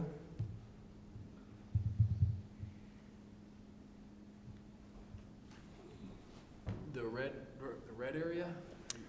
No, I'm talking about at the end of the dike, on the north end. Yeah. There's that darker area above the light green area along that red line. Okay, yeah, that, Is that higher than the light area along the river, the main channel of the river? that's Or is it lower? lower. To the west is lower than the green area, the dark green area. Okay. And so the dike is going to be at flood level at the top? We're tying into an existing levee on the north and the south side. And the levee is going to be how wide and how long and stuff like that? No, it's gonna vary a lot through that area. Okay. 240 feet doesn't seem like a very long dike. I live on the south side of 216, on the corner of 469 and 216. And I did a bank stabilization on the south side of my house. We're only like 20, no, more like 15 yards from the actual river itself. So we've lived there since 2005, and we built the house quite a ways back from the edge of the river. And I got experts telling me that, yeah, this is far enough away from the river, you shouldn't have any issues with this. So in 2022, or 20, I got it on my phone, but I can't remember the exact time. Anyway, and I built a deck out over the river, cantilevered it out over the river. And the river was flowing right below us, and I got pictures of my grandkids looking down into the river, about the middle of the river. So in 2022, I went out there that spring, and I looked at the end of my cantilevered area out there, and the poles that were in the ground were dangling in the air. Okay, I lost about 9 feet of bank in the 21 years that we've lived there. Well, actually, in about the 18 years that we lived there. So I had to go get a bank stabilization evaluation and assessment. And that took 5 months to get that done. And then getting everything organized and everything else took us until January before we got the bank stabilization done. It's 220 feet, and it's working very well, okay? Well, about where that red part's at, let's say that that's part of my channel, because it's like a peninsula right at the very end there. And right at that point on that little peninsula like there, when we first got there, there was a small island there. And over the 21 years that we've lived in there now, that island has converged with the rest of that peninsula. So there's no, actually, it has to be almost flooding before it'll start coming around that side of that previous island. Now it just goes all around the outside. And so it's changing all the time. So we got the stabilization done, and it's working very well. But that's 3 years ago. just beyond the stabilization of the rock, and when we've got 3 and 5 foot rocks at the bottom and tapered all the way up, okay? Just beyond the end rocks of that stabilization, in the 3 years that that's been there, I have lost another 3 feet of the bank beyond that. Where the river comes around, hits the rock, and that's strong enough to hold that rock away from the dirt. But as soon as it gets back that rock, it's digging out on here. Doc, can you wrap up, please? We've Okay. got your 5 minutes. All right, so the point is, and then on the other end of that, it's silting in because of the way the river has been changed. So if that darker area up there is lower than this other part, as soon as we get the flood, that's going to go past that, it's going to hit that smaller area, it's going to come around, and it's going to go back to that original diversion channel. And it won't take long for it to eat that little section out from where the dark area is to the main channel, and it will be flowing just like it was before.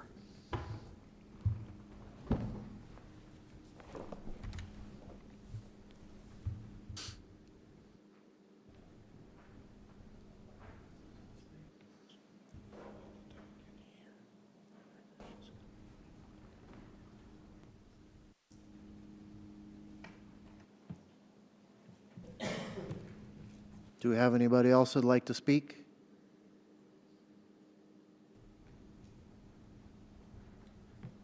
I didn't sign the paper. Can I come up? Yep, nope, come on up. Just sign this one right up here. Sat in the back row so I wouldn't have to talk. Sorry.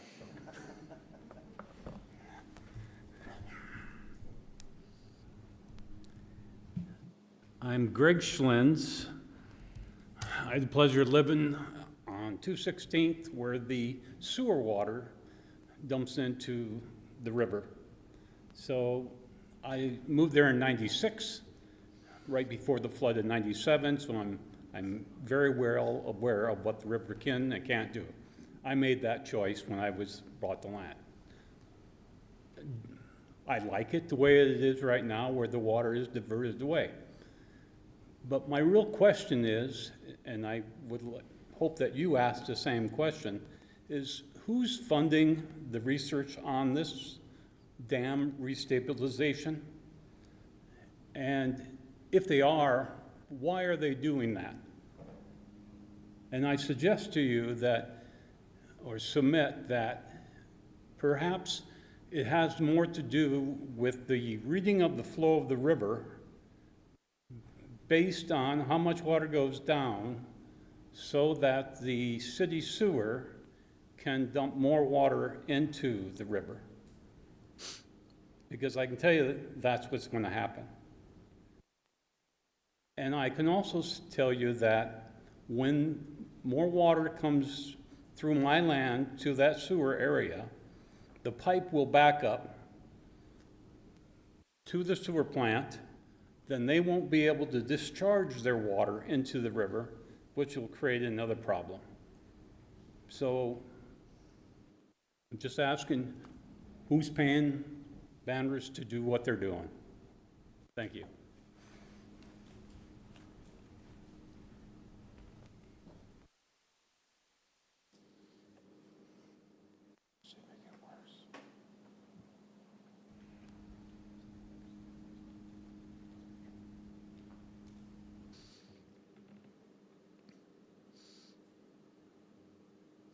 You didn't have to sign it. Go, come on up. Yep.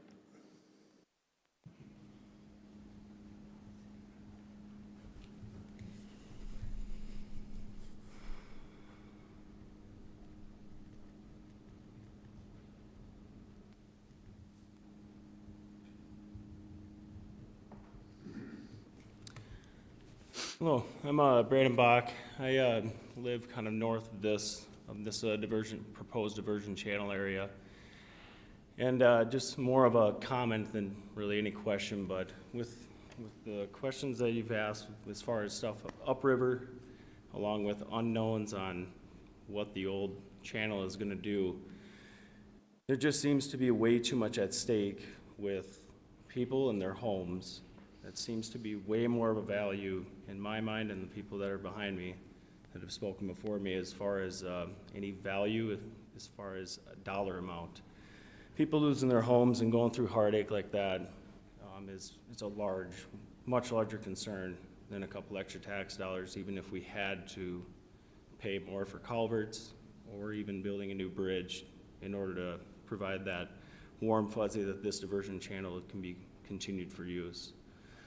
So I think that there's just too many unanswered questions at this point to be able to quantify data and actually come to a decision that this is going to be the best course of action. I think there's way too much at stake with the unknowns from the questions that even your panel has asked. So that's all I've got. Thank you.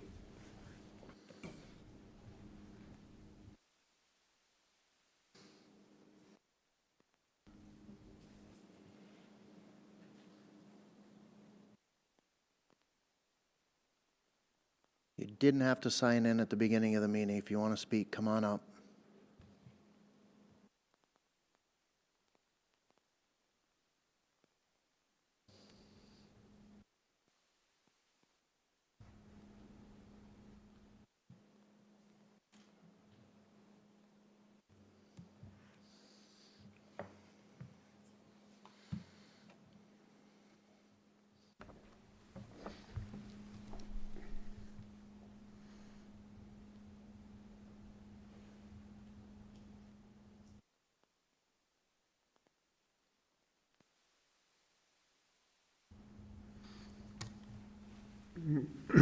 Arlen Wadsworth, live down by the river.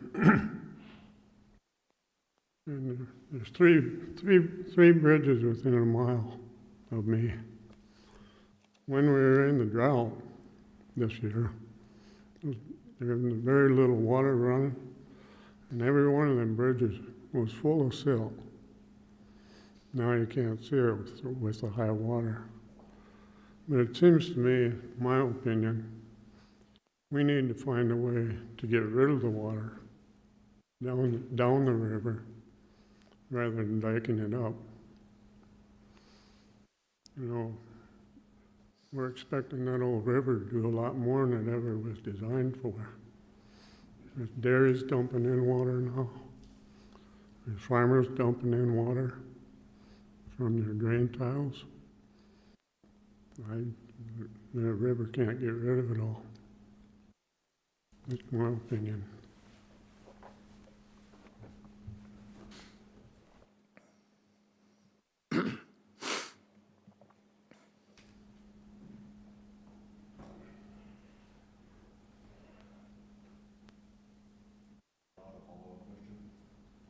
Briefly.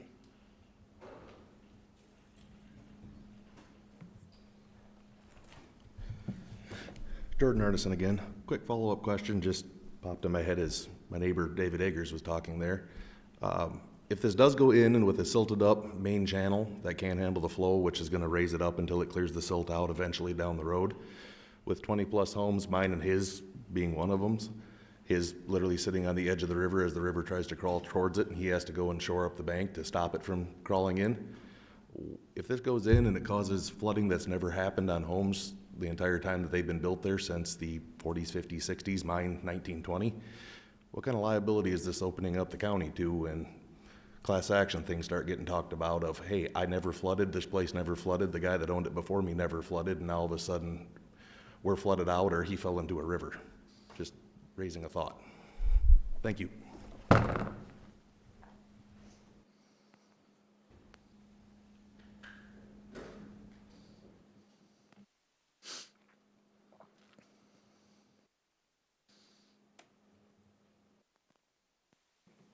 Is there anybody else that hasn't spoke that wants to come up?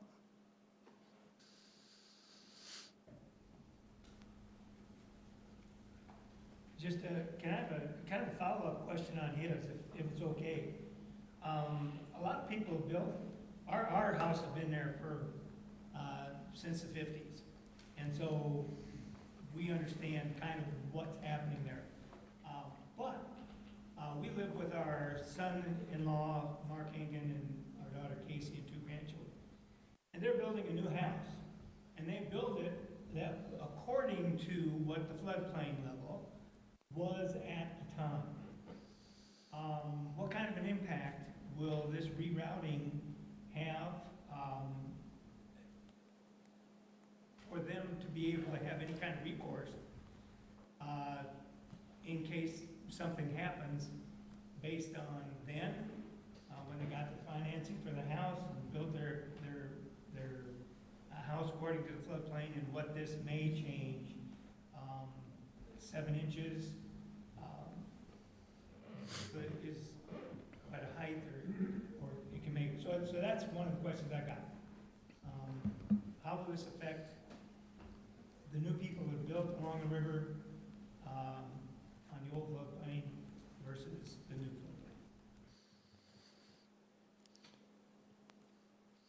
floodplain? One last chance for anybody to come up that has not spoke.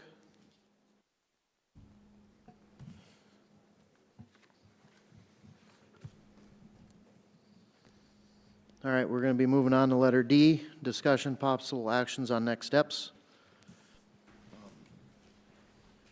I do realize that everything takes money, and this year we do not have any money to do either in our budgets. We have budget hearings and stuff like that coming up in the end of June. What kind of discussion do we have, board? I first of actually all, did are have we- one more question on Okay. that map that we just had up there that shows where the dike is being built. I pulled up you got the little, right to the west side, there's what looks like a pond. And that's cattails, what I'm guessing from what I can see going north. What is the shape of the dike going upstream from there to the north that? Yeah, there's a little, I don't know if it's a 1 or 2 foot high levee that we're tying into. You can't see it on this map really, but if we had our survey map up, you might be able to see where those, what's going on elevation-wise as you move upstream. But it is tying into some sort of man-made levee. Is that part on the south end there, where it goes green and blue? It looks like it's raised on the south. Is that part that you're tying into there? Yeah, that's on the south side, yep. Okay. So- And then it looks like, I don't know if on the north end of that, it kind of looks like it might wrap around those trees in that little area and you go straight where it looks lighter. Is that what you're tying into? Yeah, it's tough to tell from the aerial, but generally it goes north from there, upstream.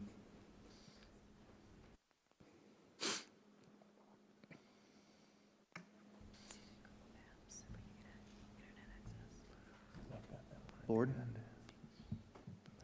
Well, first of all, I just want to thank everybody for coming, and I really appreciate this feedback. As commissioners, we've got some more questions to ask Banner, and we're going to be in talks with them to better understand this.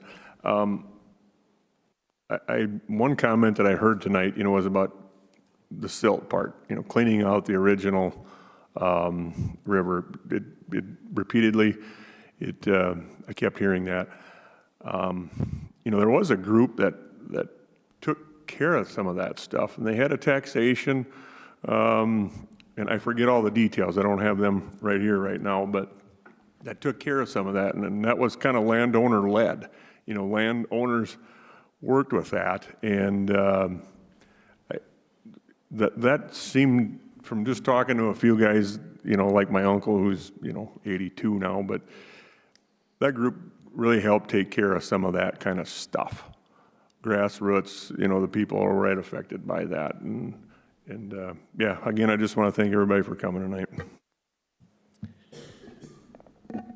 I would like to say the same thing, Kelly. I appreciate everybody coming here and sharing their thoughts. A lot of good insight and good input. One thing I want to really clarify is that this dike, none of this conversation is to solve flooding issues. None of this. Not one part of this is to control flooding. It's simply to redirect that water from the diversion channel back to the main channel so that the water can flow better through there.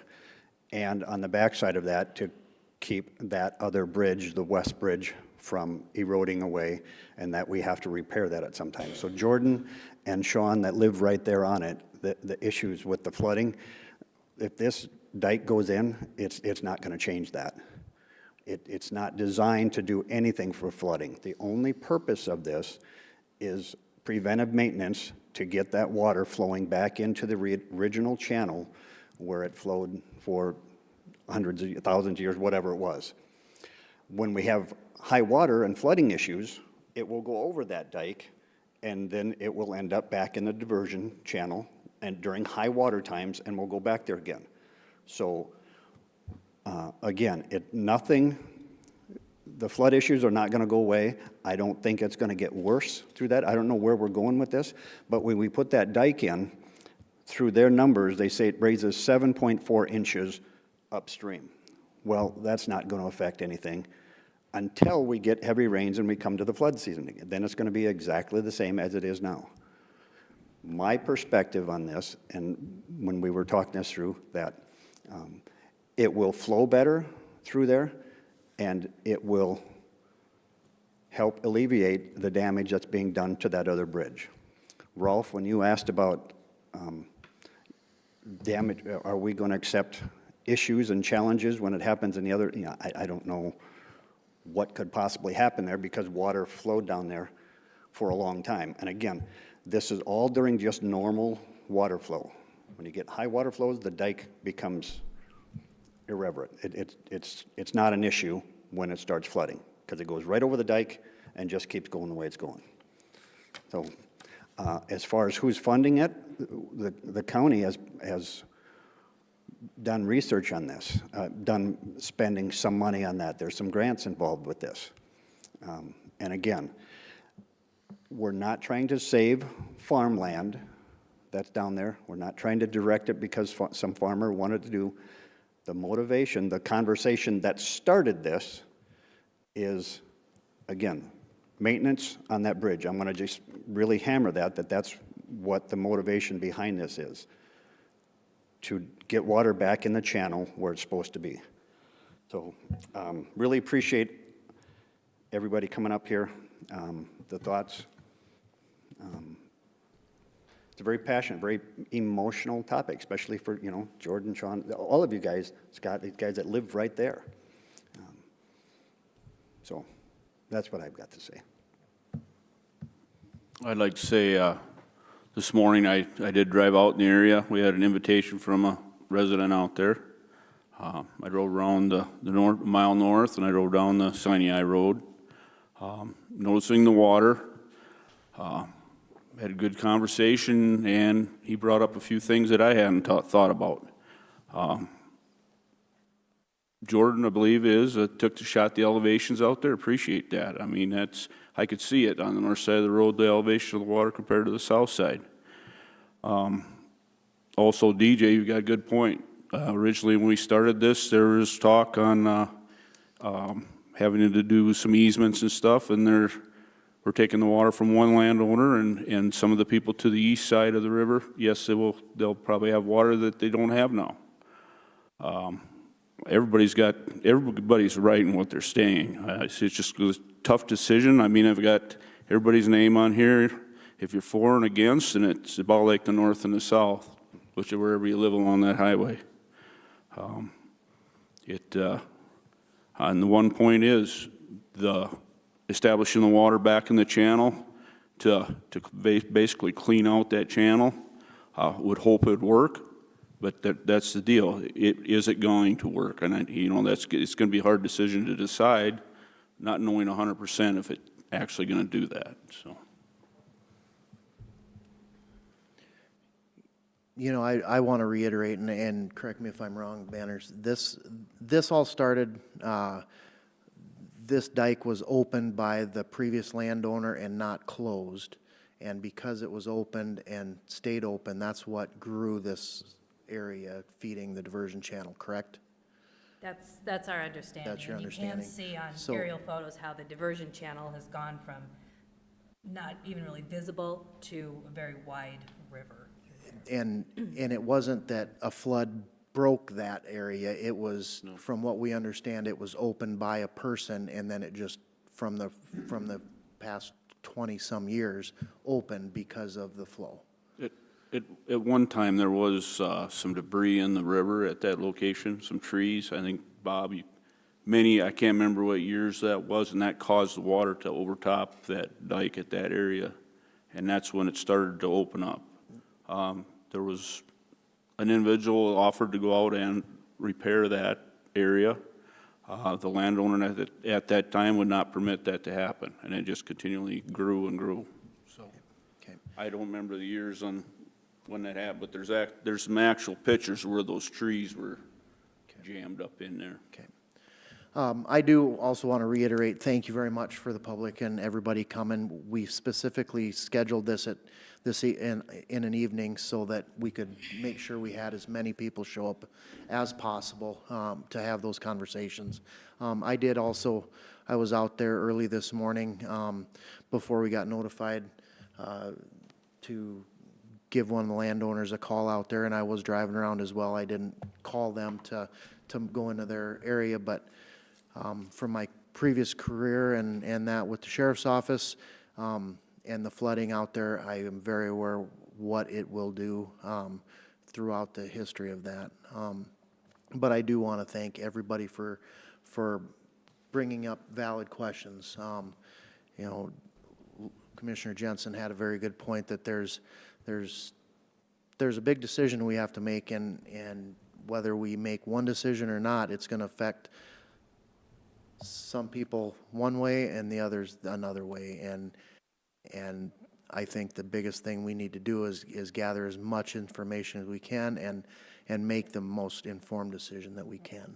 So I appreciate everybody's input and that. Do we have any other comments from the board? Yeah, I guess I live in that area and drive through there and see it probably every third or fourth day. So I'm well aware of how things go up and down and flow, and there is getting to be an awful lot of pressure in that west bridge. And we have to be cognizant of that and be wise in our decisions we make concerning that. On the other hand, I just have a lot of questions about any of the feasibility of this, and if we do have a successful dike repair, there's going to have to be some mitigation as far as cleaning out the rest of the channel to get that to flow without flooding out all those homeowners. It's not a $300,000 versus $12 million choice. It's somewhere in the middle of that. And Banners, I think you have a list of questions that you guys need to address and answer and bring back to us as a board before we can make that informed decision. Yep. So I would leave it there with that. Moving on to item number 6, adjournment. I would look for a motion to adjourn the Brookings County Drainage Board. Second. Any comments? All in favor, those signify by saying aye. Aye. Opposed, say nay. Thank you very much.